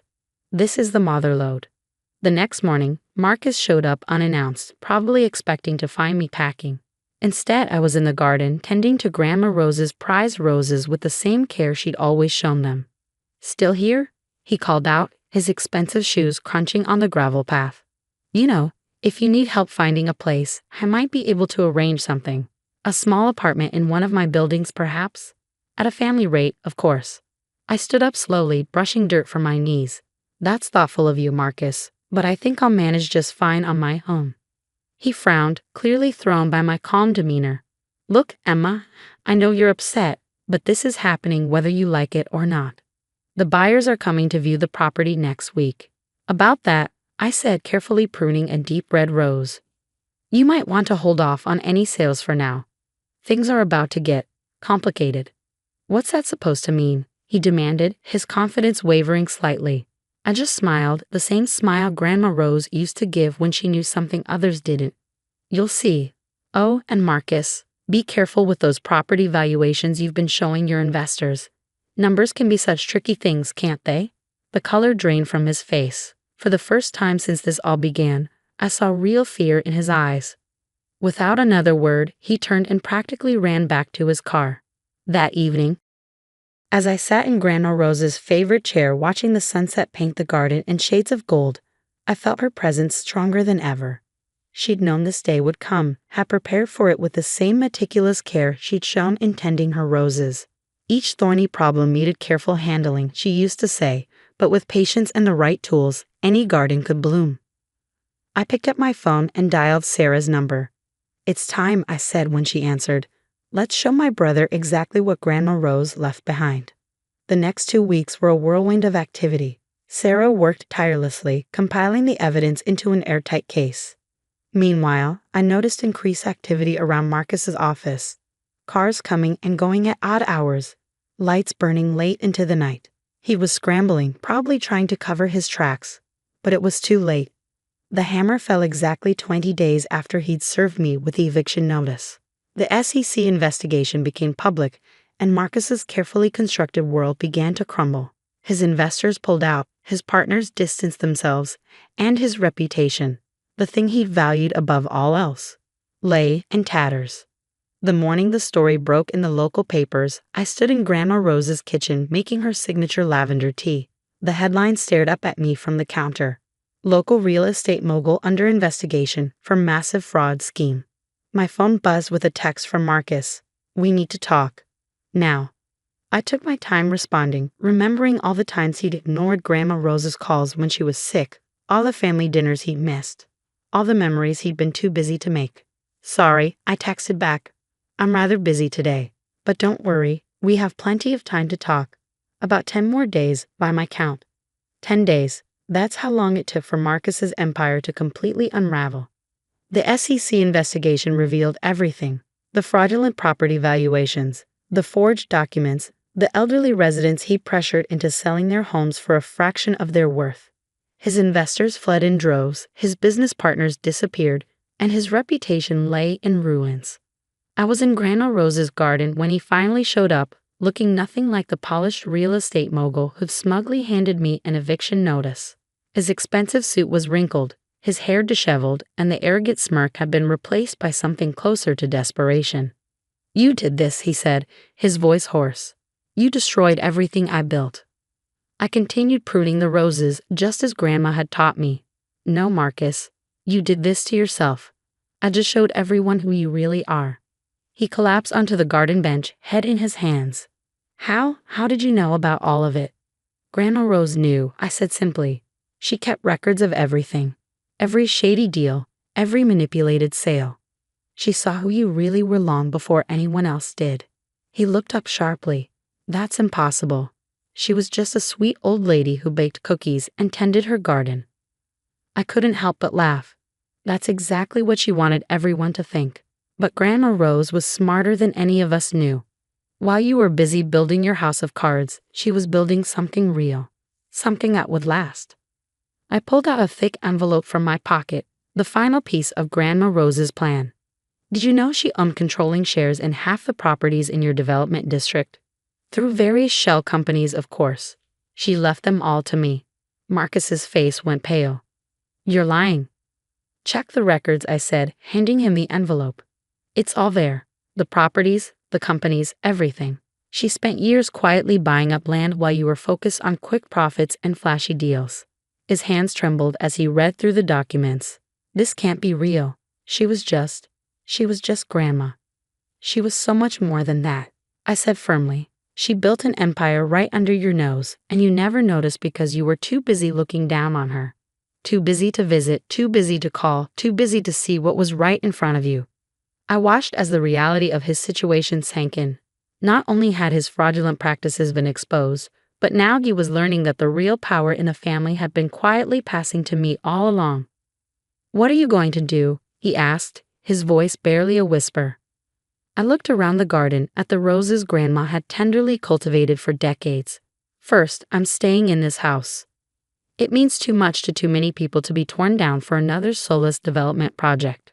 And then I'm going to run things the way Grandma would have wanted.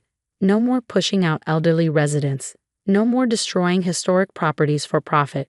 We're going to preserve what matters, build something meaningful." He stood up, shoulders slumped in defeat. "You won? Just like that?" "This was never about winning, Marcus. It was about doing what's right, something you forgot a long time ago." As he walked away, I could almost feel Grandma Rose's presence beside me, smell her signature lavender perfume on the breeze. She'd given me more than just property and power. She'd given me a chance to set things right, to protect the community she loved so much. The next morning, I woke up early and went to the kitchen. just as I had every morning when Grandma was alive. I made her favorite lavender tea in her cherished china cup and sat in her chair, watching the sunrise paint the garden gold. On a table before me lay the morning paper, its headline announcing Marcus's resignation from his company and voluntary cooperation with federal investigators. Beside it sat Grandma Rose's journal, open to its final page. "Remember, my darling Emma," she'd written, "true wealth isn't measured in property deeds or bank accounts. It's measured in the lives we touch, the communities we build, and the legacy we leave behind. I trust you to carry this forward, to build something beautiful from what I've left you. And never forget, sometimes the sweetest victories come from the most carefully tended gardens." I smiled, sipping my tea and watching the morning light dance across her roses. Marcus had thought he'd won when he found those property deeds, never realizing that Grandma Rose had orchestrated everything, laying the groundwork for a victory that went far beyond mere possession of a house. She'd known exactly what she was doing, cultivating not just her beloved roses, but a future where her true values could flourish. And now, thanks to her careful planning and patient wisdom, that future was finally blooming. In the end, it wasn't just about keeping the house or exposing Marcus's schemes. It was about honoring Grandma Rose's real legacy, one built on patience, wisdom, and the understanding that true wealth grows slowly, like her roses, nurtured by care and attention rather than greed and haste. As I sat there in the morning light, I could almost hear her gentle laugh, could almost see her tending her beloved garden. She'd given me so much more than just properties and power. She'd given me the tools to protect everything she loved, to nurture it and help it grow. And that, I realized, was the greatest inheritance of all.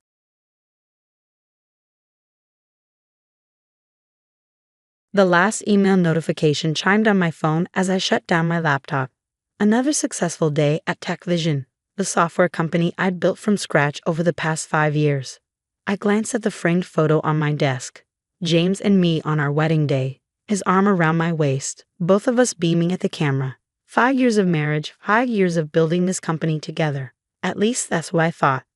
My name is Emma Chin, and at 32, I had everything I thought I wanted. A thriving tech company, a beautiful home in San Francisco, and a husband who supposedly supported my dreams. But that night, as I packed up my office, I had no idea my whole world was about to implode. Working late again, James's voice made me jump. He stood in the doorway, hands in his pockets, watching me with an expression I couldn't quite read. "Just wrapping up," I said, gathering my things. "The new client presentation went well. They're excited about the security features we've added to the platform." He nodded, but something felt off. James had been acting strange lately, distant, secretive. I brushed it off as stress from work, but tonight felt different. "We need to talk, Emma." His tone sent a chill down my spine. I sat back down, my heart racing. "What's wrong?" "I'm leaving." He stated it simply, like he was announcing the weather, "and I'm taking control of TechVision." For a moment, I couldn't process his words. "What are you talking about?" "This is my company. I founded it." He laughed, a cold sound I'd never heard from him before. "Oh, Emma, sweet, naive Emma. You really think you could have built all this without me? My connections, my expertise." I coded every line of that platform myself. I shot back, anger rising in my chest. I pitched to every investor. Using my network, he cut in. "Face it, Emma, you're nothing without me. And now," he pulled out his phone, showing me an email. "The board has voted. Effective immediately, I'm the new CEO." My hands shook as I read the email. Somehow, behind my back, James had convinced the board to vote me out. My own company, my creation, was being taken from me. "How?" I whispered, though the pieces were starting to fall into place. The late nights at the office, the secretive phone calls, the way he'd insisted on handling all the legal paperwork when we brought on investors. "It was almost too easy," he said, smirking. "While you were busy playing programmer, I was making the real moves. Building relationships, securing loyalties. They all know you're just a diversity hire anyway. The female Asian founder who makes good press. But the real power, that's always been me." I stood up, fury coursing through my veins. "You can't do this. I'll fight you." "With what?" He laughed again. "I've already transferred all our core code to my private server. The client list too. Good luck starting over with nothing." He walked over to my desk, picking up our wedding photo. You know what your problem is, Emma? You never learned to play the game. Tech isn't about code, it's about power. And you? You're powerless. The sound of glass shattering made me flinch as he dropped the frame, our smiling faces now cracked and broken on the floor. Clear out your desk by morning, he said, turning to leave. Oh, and Emma, don't bother trying to log into the system. Your access has been revoked. I stood there, surrounded by the remnants of my life's work, feeling everything crumble around me.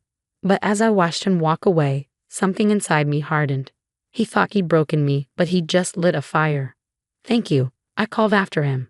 He paused, turning back with a confused expression. For what? I smiled, though my heart was racing. For the motivation. The next morning, I arrived early to find my keycard already deactivated. Security escorted me to my office, where I silently packed my personal belongings into a box. As I walked through the office one last time, I saw the pitying looks from my former employees. People I'd hired, mentored, believed in. James watched from his new office, my old office, as I left, that smug smile still plastered on his face. He thought he'd won, that I'd disappear quietly into obscurity.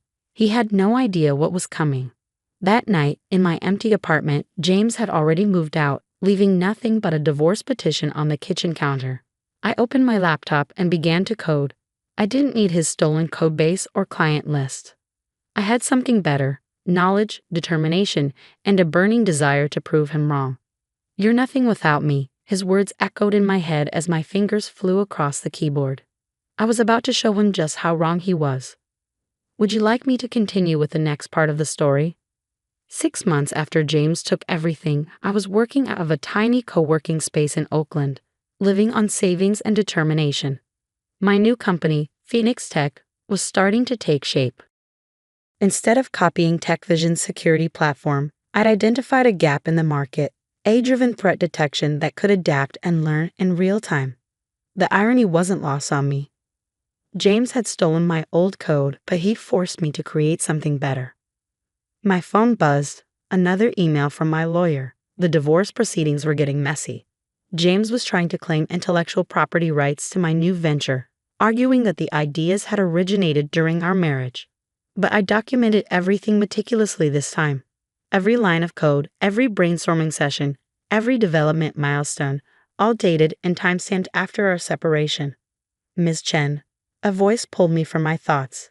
Lisa, my first employee, stood in the doorway of my makeshift office. Fresh out of Berkeley's computer science program, she reminded me of myself at her age. Brilliant, eager, and underestimated.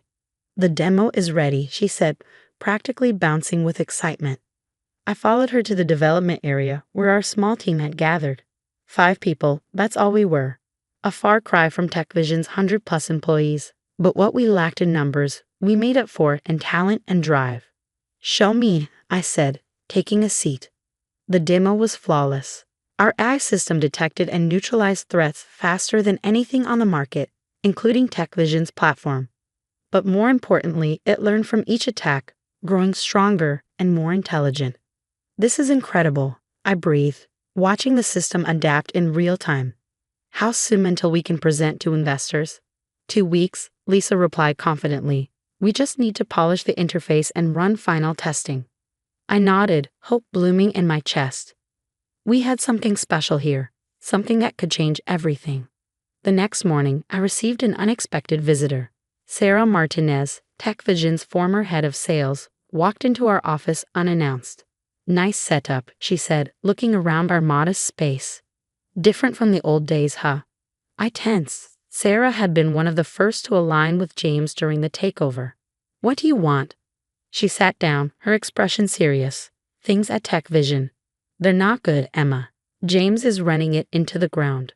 The platform's stagnating, clients are unhappy, and the best talent is jumping ship. And I kept my voice neutral, though my heart was racing. I heard rumors about what you're building here. She leaned forward. Word is, it's revolutionary. I want in. I studied her carefully. Why should I trust you?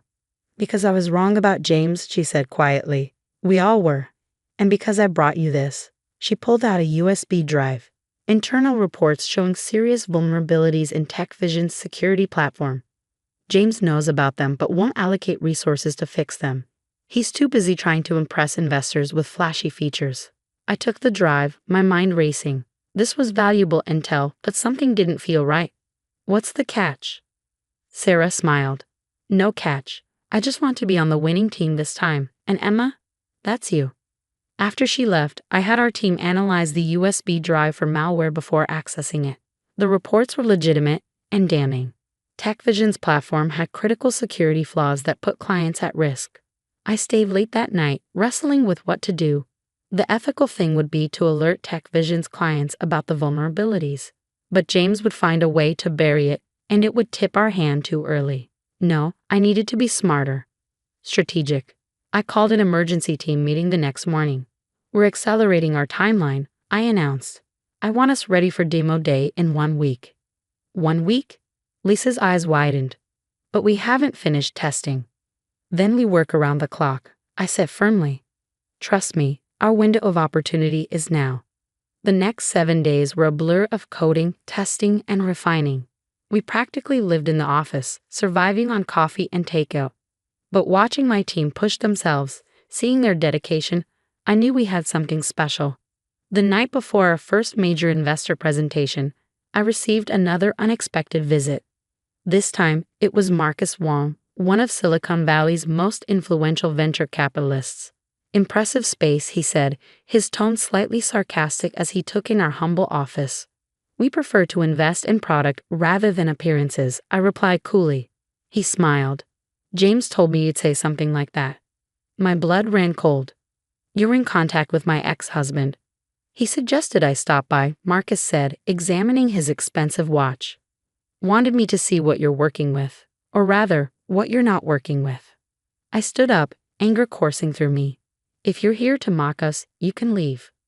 On the contrary, he said, his expression shifting. I'm here because James is worried. He's been trying to block your meetings with potential investors, spreading rumors about you. And when someone that powerful is trying that hard to stop something, he smiled. Well, it usually means there's something worth seeing. I studied him carefully. And what exactly do you want to see? Everything, he said simply. Show me what's got James Chen running scared. For the next 2 hours, I walked Marcus through our platform. I showed him the AI's learning capabilities, the adaptive security features, everything we built from scratch. When we finished, he sat back, silent for a long moment. How much are you looking to raise? He finally asked. 5 million, I replied, for 20% equity. He shook his head. Not enough. You need to think bigger. He pulled out his phone, typing quickly. I'm transferring 10 million right now, for 15%. I stared at him stunned. Why? Because revenge is a powerful motivator, he said, standing up. But what you've built here, this isn't about revenge anymore. This is about revolution. As he walked out, my phone buzzed with a transfer notification. $10 million. Enough to scale, to hire, to finally compete with TechVision on equal footing. I immediately called Lisa. Get the team in here. We're going shopping for a real office. The next morning, as we packed up our little space in Oakland, I found our first whiteboard covered in early sketches and ideas. At the top, in my handwriting, nothing without him. Watch me. I smiled, taking a photo before erasing it. Phase 1 of our journey was over. Phase 2 was about to begin. With Marcus Wong's investment, Phoenix Tech transformed overnight. We moved into sleek offices in downtown San Francisco, hired top talent, and accelerated our development timeline. But the real game changer came 3 months later when the cybersecurity world was rocked by a massive data breach.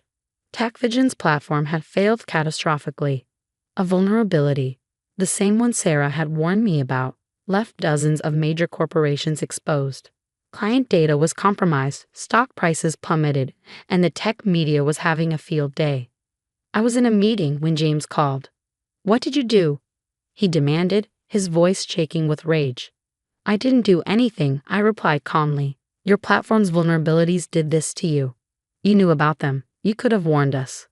Like you warned me before stealing my company? I couldn't help the satisfaction in my voice.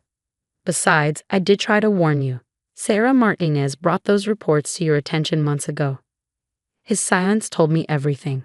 Face it, James, you were so busy playing power games that you forgot the most important thing. Building something that actually works. The next few weeks were chaos in the tech world.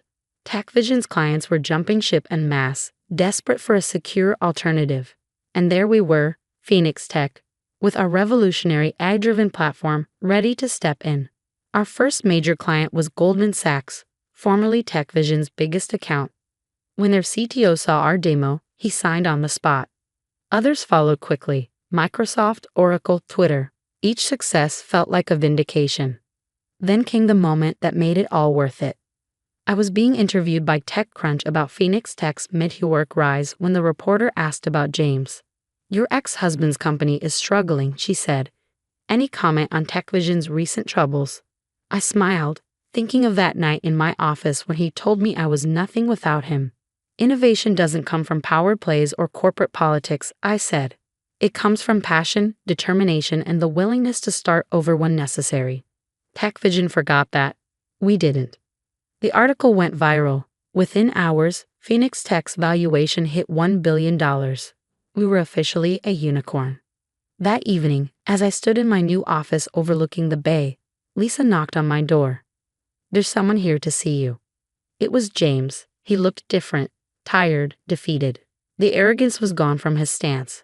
"I'm selling TechVision," he said without preamble. I raised an eyebrow. "And you're telling me this because?" "Because the only serious offer is from Cisco, and they want you to run it." He laughed bitterly. "Ironic, isn't it? They want to merge it with Phoenix Tech, under your leadership." I let his words sink in. Everything had come full circle. "You know what the funny thing is, James?" I said, walking to the window. "None of this would have happened if you hadn't betrayed me. You gave me the greatest gift possible, the motivation to build something better." He stared at me, realization dawning in his eyes. "You planned this, all of it." "No," I corrected him. "I just worked harder than you, built better products than you, led better than you. Everything you accused me of not being able to do without you. I did it, and I did it better." After you left, I called an all-hands meeting, looking out at my team, now over 200 strong. I felt a surge of pride. Phoenix Tech started as one woman's revenge story, I told them. But it's become something much bigger. We're not just a company. We're proof that sometimes the best success stories start with someone telling you you'll fail. 2 weeks later, I signed the acquisition papers. TechVision, the company that had once been stolen from me, was now a division of Phoenix Tech. The price tag? $500 million, a fraction of our valuation. James's name wasn't anywhere on the new organizational chart. That night, as I packed up my old wedding photo, the one he'd shattered, I finally felt at peace. The broken glass had been replaced, but I kept it as a reminder, not of what I'd lost, but of what I'd gained: strength, independence, and the knowledge that I was never nothing without him. I was everything without him. And that was worth more than any revenge. As news of the acquisition spread through Silicon Valley, I received hundreds of messages from women in tech, sharing their own stories of being underestimated and overlooked. Each one reinforced what I'd learned. Success isn't about proving others wrong, it's about proving yourself right. Phoenix Tech continued to grow, expanding into new markets and technologies. We launched a foundation supporting women in STEM, offering scholarships and mentorship programs. The girl who'd once been told she was nothing was now helping others become something extraordinary. And James? Last I heard, he was trying to launch another startup. But Silicon Valley has a long memory, and some bridges, once burned, stay that way. As for me, I keep that broken wedding photo in my desk drawer. Not because I need it anymore, but to remind myself and others of an important truth. Sometimes the people who try to break you end up making you unbreakable. That's the thing about phoenixes, they don't just rise from the ashes, they soar.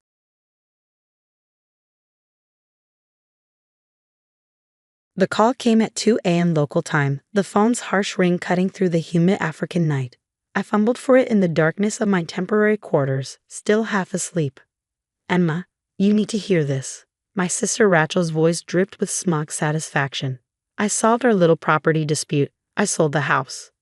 I sat up slowly, suddenly wide awake. "You did what?" "Oh, don't act so surprised," she said with a laugh. "That house has been sitting empty for months while you're off playing humanitarian. Someone needed to do something about it. My name is Emma Chen, And I'm a trauma surgeon volunteering with Doctors Without Borders in Uganda. The house Rachel was talking about wasn't just any property, it was our family home, left to us jointly by our parents. The same house she'd been trying to force me to sell for the past year. Rachel, I said carefully, keeping my voice steady despite the anger building in my chest. You can't sell the house without my signature. I'm co-owner. Her laugh echoed through the phone. Actually, I can. Remember that power of attorney you signed before you left? The one for emergencies? Well, I used it. The sale closed yesterday. $800,000 cash. My heart stopped. The power of attorney. I'd signed it thinking Rachel might need to handle medical decisions for me while I was abroad. I never imagined she'd use it to sell our childhood home. The house is worth at least $3 million, I said, my mind racing. Why would you sell it for a quarter of its value? The market's terrible right now, she replied dismissively. Besides, I needed quick cash. David's investment opportunity won't wait forever. David. Of course, my sister's husband of 2 years, the financial genius who had already burned through their savings with his get-rich-quick schemes. You know what? Rachel continued, her voice sharp. You don't get to complain. You abandoned everything to play doctor in Africa. Someone had to deal with reality back home. I closed my eyes, thinking about what was hidden inside that house. Something Rachel knew nothing about, something that would make her quick cash sale look like the disaster it truly was. Who bought it? I asked, trying to sound defeated. Some development company. They're demolishing it next week to build condos. She paused, probably waiting for me to break down or beg. When I didn't, she added, I'll have your share of the money transferred to your account. Minus my finder's fee, of course. Of course. Rachel had always been like this, entitled, selfish, convinced that everything should go her way. Our parents' death 2 years ago had only made it worse. When's the demolition scheduled? I asked, already pulling up flight options on my laptop. Next Thursday. Why? Planning to fly home and stop it? She laughed again. Don't bother. The sale's done, Emma. You can't change it. I thought about the hidden room behind the library wall, the one our father had built decades ago, about the safe embedded in its concrete floor and what lay inside it. We'll see about that, I said quietly and hung up. The next few hours were a blur of activity. I arranged emergency leave from a hospital, booked the first available flight to Boston, and made some crucial phone calls. By sunrise, I was on my way to Entebbe International Airport. During the long flight home, I thought about the last conversation I'd had with our father just days before the car accident that killed both our parents. The safe holds everything, he'd said, pressing the key into my hand. Documents, accounts, everything I've built. Rachel can never know. She's not ready for that responsibility. Promise me you'll protect it. I promised, not fully understanding what I was agreeing to. It wasn't until after their death that I finally opened the safe and discovered the truth about our family's legacy. The papers inside revealed that our father, the quiet librarian everyone knew, had been living a double life. He'd spent decades building a real estate empire under various aliases, accumulating properties and investments worth over $50 million. All of it hidden, protected, waiting for the right moment to be revealed. I kept the secret, just as he'd asked. Even when Rachel started pressuring me to sell the house, I'd held firm. The safe and its contents had to be protected. Now, as my plane descended into Boston Logan International Airport, I pulled up the text I'd received from my father's old lawyer, Benjamin Wong. Documents ready. Meeting set for tomorrow. She won't know what hit her. Rachel thought she'd won.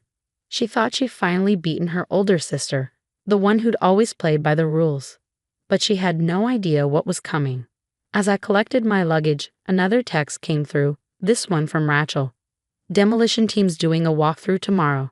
Last chance to say goodbye to the old place. I smiled despite my exhaustion. Perfect timing. The taxi ride to my old apartment was surreal. Boston had changed in the months I'd been gone. Or maybe I had. The familiar streets felt different somehow, charged with purpose. I unlocked my apartment door, dropping my bags in the entryway. Everything was exactly as I'd left it, covered in a thin layer of dust. I went straight to my office, to the locked drawer where I kept my most important documents. The key to the safe was there, along with copies of everything inside it. Proof of our father's empire, documentation of every property, every account, every investment. Rachel thought she was selling a $3 million house. She had no idea she was sitting on the headquarters of a real estate empire worth 50 times that amount. My phone buzzed again. Benjamin Wong. Everything in place for tomorrow. Are you sure you want to do this? It will destroy your relationship with her completely. I thought about Rachel's laugh when she told me about selling the house. About all the times she'd taken advantage, manipulated, and schemed her way through life. About how she used my trust against me, abusing the power of attorney I'd given her. Unsure, I texted back. Some relationships need to be destroyed. Tomorrow would change everything. Rachel thought she was clever, selling the house quickly and quietly, but she was about to learn that our father had taught me far more than she ever known. I sat down at my desk and began reviewing the documents I'd need for tomorrow's meeting. Every detail had to be perfect, because when the dust settled, Rachel would finally understand what it meant to truly lose everything. And I would be there to watch it happen. The morning dawned crisp and clear as I pulled up to our family home for the last time. 2 black SUVs were already parked in the driveway, one belonging to the demolition company, the other to Rachel and David. I checked my watch, 9:15 a.m. Right on schedule. Rachel was standing on the front porch with David, watching as men in hard hats conducted their preliminary inspection. She froze when she saw me step out of my car. "What are you doing here?" she demanded, her designer heels clicking against the wooden boards as she marched toward me. "I thought you were in Africa." "Surprise," I said calmly, adjusting my blazer. "I caught an early flight." David hung back, shifting uncomfortably. He'd always been wary of me, perhaps sensing that I saw through his smooth-talking facade. "You didn't need to come," Rachel snapped. "Everything's handled. The sale is final." "About that," I replied, pulling out my phone as a third vehicle turned into our driveway. "We need to talk." Benjamin Wong stepped out of his Mercedes, briefcase in hand. Rachel's eyes narrowed at the sight of our father's old lawyer. "What's he doing here?" "Mr. Wong," I called out, ignoring her question. Perfect timing. The demolition team's foreman approached, clipboard in hand. "Mrs. Harrison," he said, addressing Rachel, "we're ready to begin the internal inspection." "Actually," I interrupted, "you'll want to wait on that. There are some ownership issues we need to address first." Rachel laughed, but I caught the nervous edge in it. "There are no issues. I had power of attorney. The sale is legitimate." The power of attorney, Benjamin said, opening his briefcase, was for medical emergencies only. It did not grant you authority to sell jointly owned property. "What?" Rachel's face flushed. "That's not true. I had it reviewed by David's cousin who just passed the bar. I finished for her. Yes, I'm sure he did a thorough job." The foreman looked between us, clearly sensing trouble. "Should we come back another time?" "No," Rachel said quickly. "Proceed with the inspection. My sister is just being difficult." "Actually," Benjamin interjected, pulling out a document, "I have a court order preventing any demolition or alteration of this property pending investigation of fraudulent sale." Rachel's confidence finally cracked. "Fraudulent? I had every right to sell a $3 million property for $800,000 without consulting your co-owner." I asked quietly, "To use a medical power of attorney for a real estate transaction, to facilitate what appears to be deliberate property value manipulation?" David stepped forward, his salesman smile in place. "Look, Emma, if you're unhappy with the price, maybe we can." "This isn't about the price," I cut him off. "This is about what's inside the house." Rachel rolled her eyes, but I caught the flicker of uncertainty in her expression. "Inside, it's empty. We cleared everything out months ago." I turned to Benjamin. "Should we show them?" He nodded, pulling out another document. "Ms. Chen, would you like to do the honors?" I led the group into the house, through the familiar hallways to the library. Rachel's heels echoed on the hardwood floors, her nervous energy palpable. "What is this about, Emma?" she demanded. "If you're trying to stop the sale." "It's too late for that," I said, stopping in front of the bookshelf that had always been our father's favorite. "The sale was void the moment you signed the papers. But that's not why I'm here." I reached for the hidden latch behind Shakespeare's complete works, the one our father had shown me years ago. With a soft click, the entire bookshelf swung forward, revealing the hidden room behind it. Rachel gasped. David swore under his breath. The demolition foreman took an involuntary step back. What? What is this? Rachel whispered. This, I said, stepping into the concrete room, is our father's real legacy. The one he didn't trust you to know about. I knelt down and opened the safe embedded in the floor, the key turning smoothly in the lock. Inside lay decades of our father's careful planning, property deeds, account statements, corporate documents. Benjamin began laying out papers on the table. Your father, he explained, was more than just a librarian. He spent 30 years building one of the largest private real estate portfolios in Massachusetts, all under various aliases, all perfectly legal, all carefully hidden. Rachel stared at the documents, her face pale. How much? The current market value, Benjamin said, is approximately $15 million. David's eyes went wide. Rachel grabbed the edge of the table for support. And you, I said to my sister, just tried to sell the corporate headquarters of this empire for $800,000 to a shell company that, I suspect, is owned by David or one of his associates.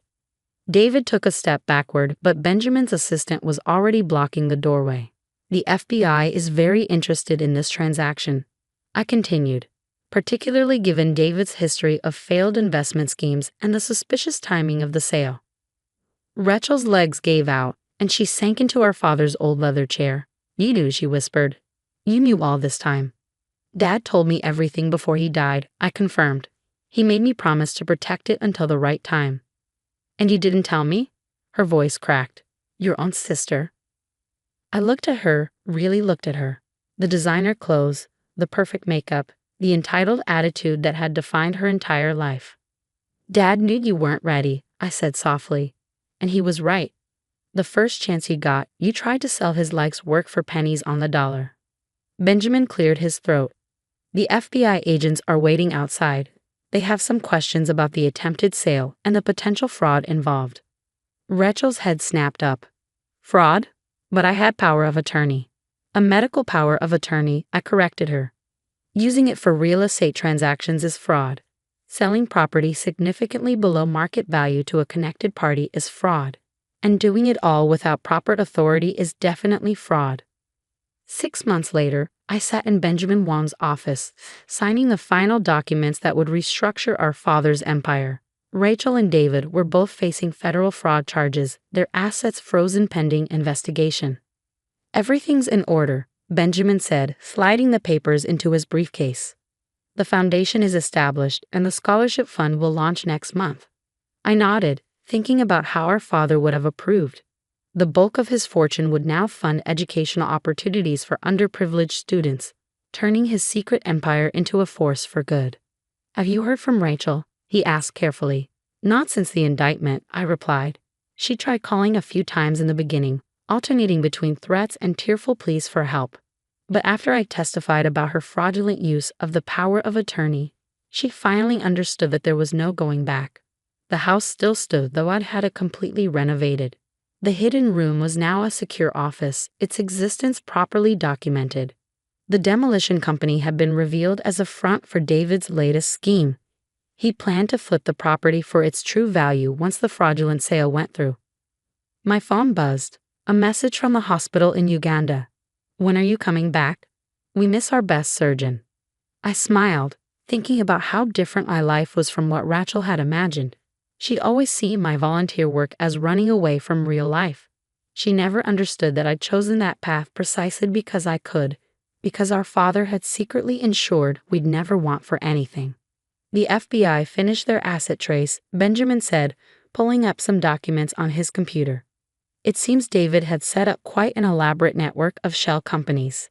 He was planning to use your father's house as collateral for some substantial loans. Let me guess, I said dryly. More investment opportunities. Benjamin nodded. Rachel claimed she didn't know the full extent of his plans. She knew enough, I replied. The evidence had been clear, emails, phone records, bank transfers showing she was fully aware of the scheme to defraud me. Standing at the window of Benjamin's office, I looked out over the Boston skyline. Somewhere out there, Rachel was preparing for her court date, probably still believing she was somehow the victim in all this. Your father would be proud, Benjamin said quietly, not just of how you protected his legacy, but of what you're doing with it. The Scholarship Foundation had already selected its first recipients, bright, ambitious students who reminded me of our father. The quiet ones, the careful planners, the ones who understood that true success wasn't about quick profits or shortcuts. My phone buzzed again, this time an email from the real estate management company. The first round of renovations on our father's properties was complete. What had once been hidden was now being transformed into affordable housing units, community centers, and educational spaces. Do you ever regret it? Benjamin asked, exposing everything. You could have just stopped the sale quietly, kept the secret. I thought about Rachel's laugh during that late-night phone call, her casual dismissal of everything our father had built. No, I said firmly, some secrets need to be revealed. Some lessons need to be learned. Later that evening, as I packed for my return to Uganda, I found an old photo album. In it was a picture of Rachel and me as children, sitting in our father's library, surrounded by the books that had concealed his empire. We were smiling, unaware of the secrets hidden behind those shelves. I closed the album, thinking about how differently things had turned out from what either of us had expected. Rachel had thought she was seizing an opportunity, never imagining she was actually destroying her future. I had become the keeper of our father's legacy, not just protecting his wealth but transforming it into something meaningful. The next morning, as my plane took off for Uganda, I received one final text from Benjamin. Guilty plea entered. Rachel took a deal, 3 years with restitution. I turned off my phone, watching Boston disappear beneath the clouds. 3 years was nothing compared to the lifetime of trust she'd broken. But maybe, just maybe, it would be enough time for her to understand what our father had known all along. That true wealth isn't just about money, and true success isn't built on shortcuts and schemes. As for me, I had patience waiting, lives to save, and a legacy to fulfill. Rachel had tried to sell our father's house for a quick profit, never knowing she was sitting on an empire. But in the end, the house had kept its secrets until the right moment, just as our father had planned. Sometimes, I thought as the plane headed east, the best revenge isn't about destroying someone else's dreams. Sometimes, it's about fulfilling your own and letting them watch from the sidelines as you build something greater than they could have imagined. The house still stands in Boston, its secrets now transformed into opportunities for others. And somewhere in Uganda, there's a hospital where a surgeon works to save lives, carrying on a different kind of legacy, one that can't be measured in dollars or deeds, but in the lives touched and the changes made. That's the thing about legacy, after all. It's not just about what you leave behind. It's about what you choose to build with what you've been given. And I chose to build something worth more than all the quick profits Rachel had ever dreamed of. That's a revenge that would have made our father proud.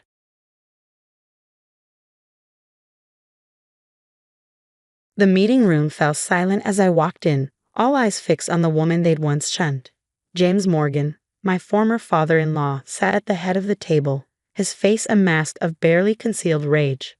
Beside him his son, my ex-husband David, couldn't even meet my gaze. Ms. Chen, James said stiffly, emphasizing my maiden name like it was something distasteful. Thank you for coming. I smiled, setting my laptop on the polished mahogany table. It's still Mrs. Morgan, actually. The divorce papers were never filed. The color drained from David's face. I hadn't planned to drop that bomb so early, but seeing them squirm gave me a satisfaction I couldn't resist.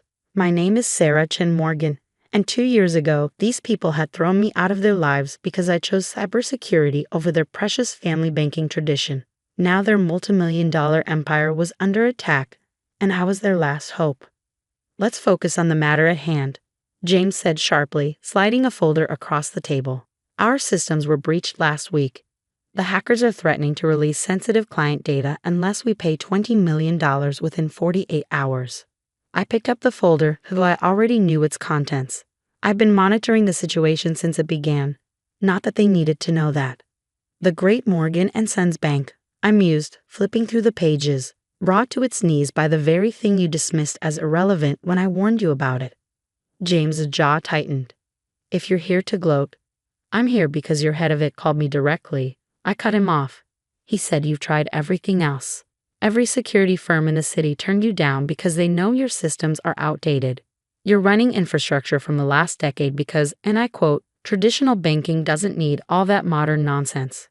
David shifted uncomfortably in his chair. Sarah, please, this isn't the time. When is the time, David? I asked, meeting his eyes for the first time. When you stood silent while your father threw me out. When you chose your trust fund over our marriage? Or maybe now, when everything's falling apart? 2 years earlier, this same room had witnessed a very different scene.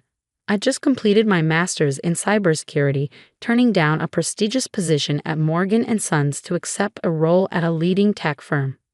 The betrayal, as James saw it, was unforgivable. No Morgan has ever worked outside this bank, he shouted, pacing the room like a caged animal. For 4 generations, we've built this legacy, and you want to throw it all away to play with computers.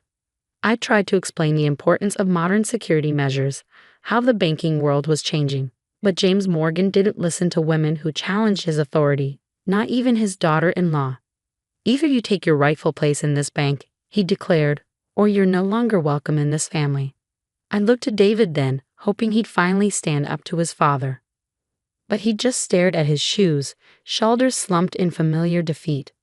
So I'd walked out, leaving behind their outdated ideas and suffocating traditions.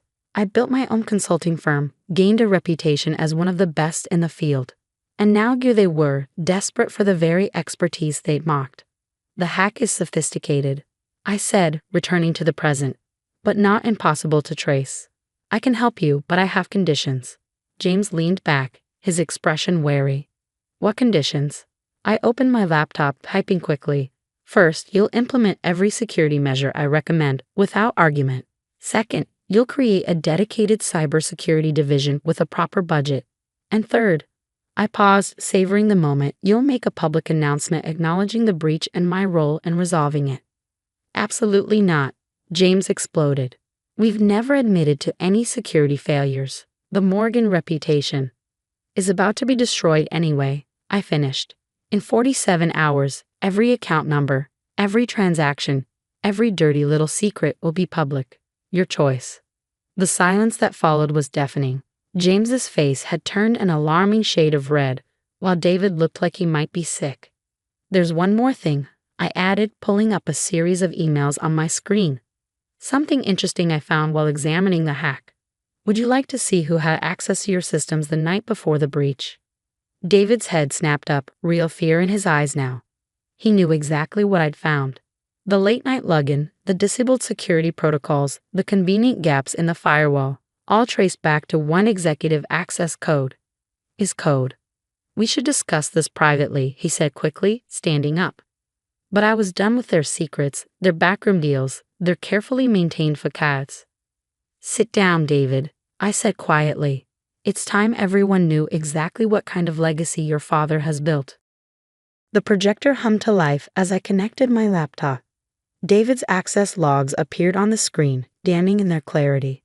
On Tuesday night at 11:43 p.m., I said, addressing the stunned board members, someone using executive code N7249 disabled the main firewall. 3 minutes later, they accessed the secure client database. By midnight, the backup systems were compromised. I turned to David. Would you like to explain why your code was used, or should I continue? James slammed his fist on the table. This is absurd. My son would never. Your son has been embezzling from Morgan & Sons for the past year. I cut in, switching to a new slide. Small amounts at first, carefully hidden in transaction fees. But lately he's gotten bolder. Haven't you, David? The room erupted in whispers as I displayed the evidence, transaction records, offshore accounts, falsified audits. David had been busy since I'd left, though not in ways his father would approve. You've been watching us, David said, his voice barely above a whisper. All this time. I nodded. Did you really think I'd walk away completely? I built half these systems. I know every backdoor, every vulnerability, including the ones you exploited. Why? James demanded, turning on his son. We gave you everything. David laughed, a hollow sound that echoed through the room. Everything except a choice. Did you ever ask what I wanted, Dad? If I wanted to spend my life trapped in this mausoleum of tradition. I watched my ex-husband carefully. The perfect Morgan hair was crumbling before our eyes, years of resentment spilling out. The hack, one of the board members spoke up. Was it you? David shook his head. No, I made it possible. They approached me months ago, said they could help me disappear, start fresh. All I had to do was leave a door open. You fool, James hissed. You've destroyed everything we've built. You destroyed it, David shot back. With your rigid rules, your impossible standards. Sarah was right about modernizing, about the security risks, but you wouldn't listen. You never listen. I cleared my throat. As fascinating as this family therapy session is, we're running out of time. The hackers don't care about your drama. They want their money, or everything goes public in. I checked my watch, 46 hours. James seemed to deflate, suddenly looking every bit his 65 years. Can you stop them? Yes, I said simply. I've already identified their location and method of attack, but my conditions stand, and I'm adding one more. What now? James asked warily. David turns himself in. No cover-up, no quiet resignation. The authorities need to know exactly what happened. David stood up so fast his chair toppled backward. You can't be serious. Sarah, please, we were married. Doesn't that mean anything? I met his gaze steadily. It meant everything. That's why I waited 2 years to find the right moment. To show your father exactly what happens when he values his precious legacy over people. You planned this? James said slowly, realization dawning. You knew about David's activities all along. You waited until we were desperate. I learned from the best, I replied coldly. Isn't that what Morgans do? Use every advantage, never show weakness. You taught me well during those family dinners, James. The board members watched our exchange like a tennis match, decades of Morgan family dysfunction playing out before them. Some looked horrified, others oddly fascinated. Time's running out, I reminded them, closing my laptop. I'll be in my office when you're ready to meet my terms. All of them. I gathered my things, enjoying the heavy silence. At the door, I paused. Oh, and David. Those divorce papers you never filed? I have copies in my office. We can deal with that after you've turned yourself in. As I walked out, I heard James's voice, surprisingly quiet. What have we done? What indeed, I thought, stepping into the elevator. The Morgans had spent generations building their fortress of wealth and tradition, never realizing they were sealing themselves in a tomb. Now those walls were crumbling, and I was the only one who could prevent total collapse. The irony wasn't lost on me. The next 48 hours transformed Morgan and Sons Bank forever. David surrendered to the authorities that evening, confessing everything, the embezzlement, his role in the hack, years of financial misconduct. The press had a field day. Morgan here betrays dynasty, banking legacy crumbles. I watched it unfold from my office across town, sipping coffee and monitoring the bank's systems. James had agreed to my terms, though I suspected it nearly killed him to do so. A team of my best engineers was already upgrading their security infrastructure, dragging Morgan and Sons into the modern era whether they liked it or not. You're really not going to tell them, are you? Grace asked, perched on the edge of my desk. My best friend and business partner had been with me through everything, helping orchestrate what the media was calling the biggest banking scandal of the decade. I shook my head, pulling up the final piece of code on my screen. They don't need to know. That you were the hacker all along. That there never was a $20 million ransom, she laughed softly. Sarah, you practically performed surgery on their entire system, exposed years of corruption, and they think you're their savior. Sometimes the best revenge isn't about destroying your enemies, I said, thinking of all those family dinners where I'd been treated like an outsider. It's about making them thank you for saving them from themselves. The truth was elegantly simple. There had been no external hackers. I'd spent 2 years monitoring the bank systems, watching David's crimes accumulate, waiting for the perfect moment. When he'd grown sloppy enough, I created a sophisticated trail of breadcrumbs leading to phantom attackers. The ransom demand was theater designed to force the Morgans' hands. My phone buzzed, James Morgan's number. Sarah, he said when I answered, his voice rough. The board meeting just ended. They've voted me out. Effective immediately. I leaned back in my chair, savoring the moment. I'm sorry to hear that.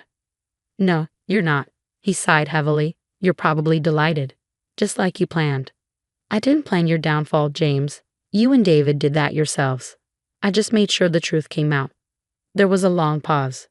The truth? He repeated bitterly. Do you know what the board wants now? They want you to take over as head of security, a permanent position, direct report to the new CEO. Now it was my turn to pause. This wasn't part of my plan. They're impressed with how you handled the crisis, he continued. Said it's time for new blood, modern perspectives. Everything you tried to tell us 2 years ago. I thought about the irony, the position they'd once denied me, now being offered freely. But I had built something of my own now, something that didn't require their approval or acceptance. Thank them for the offer, I said carefully, but I'll have to decline. My consulting firm keeps me quite busy. Of course it does, James replied, and I heard something new in his voice. Respect, maybe, or resignation. You never needed us, did you? Not really? No, I agreed. But you needed me, you just couldn't admit it. After we hung up, I sat in silence for a moment, thinking about legacy. The Morgans had been so focused on preserving their traditional banking dynasty that they failed to see the world changing around them. Their rigid adherence to the past had created the perfect conditions for their own undoing. A week later, I filed the divorce papers myself. David, facing multiple federal charges, signed them without argument. As I walked out of the courthouse, legally free of the Morgan name, I felt lighter somehow. The bank survived, though changed forever. New leadership, modern systems, transparent operations, everything I'd advocated for years ago. My firm handled their security transitions, commanding fees that would have made James Morgan choke. Sometimes I caught glimpses of my former father-in-law around the city, looking older and more subdued. The great Morgan legacy he'd fought so hard to protect had crumbled under its own weight, reformed into something he barely recognized. As for me, my consulting firm flourished, built on the reputation of saving Morgan and Sons from catastrophe. Other banks saw our services, desperate to avoid similar scandals. I became known as the woman who'd modernized old-world banking, though few knew the full story of how it happened. One evening, almost a year later, I received an unexpected visitor. James Morgan stood in my office doorway, grayer and thinner than I remembered. I've been doing a lot of thinking, he said without preamble. About tradition, adaptation, pride. I was wrong, Sarah. About everything. I gestured for him to sit. Would you like some coffee? He shook his head. I'm selling my shares in the bank. All of them. The new board has made an offer. Smart decision, I said. Let them take it in a new direction. Like you did? He smiled faintly. I know it was you, Sarah. The hack, the ransom, all of it. Took me months to figure it out, but once I did, it was brilliant. Ruthless, but brilliant. I met his gaze steadily. Would you have preferred real hackers? Actual theft? Sometimes the best protection comes from someone who knows exactly where you're vulnerable. He nodded slowly. You found our weakness, not in the systems, but in our pride. Our refusal to change. He stood up, straightening his jacket. I just wanted you to know. I understand now. What you were trying to tell us all along. As he turned to leave, I called after him. James, thank you. For what? For teaching me that sometimes the strongest legacy isn't the one we inherit, I said. It's the one we build for ourselves. He smiled, a real smile this time. Goodbye, Sarah. Make sure they do better than we did. I watched him go, thinking about legacy, redemption, and the price of pride. The Morgans had wanted to preserve their dynasty at all costs, never realizing that true strength comes from being willing to tear everything down and build something better from the ruins. In the end, that was my real revenge, not destroying their legacy, but transforming it into something worthy of survival. Something that would last long after the old guard had faded away. And maybe, just maybe, that was the greatest victory of all.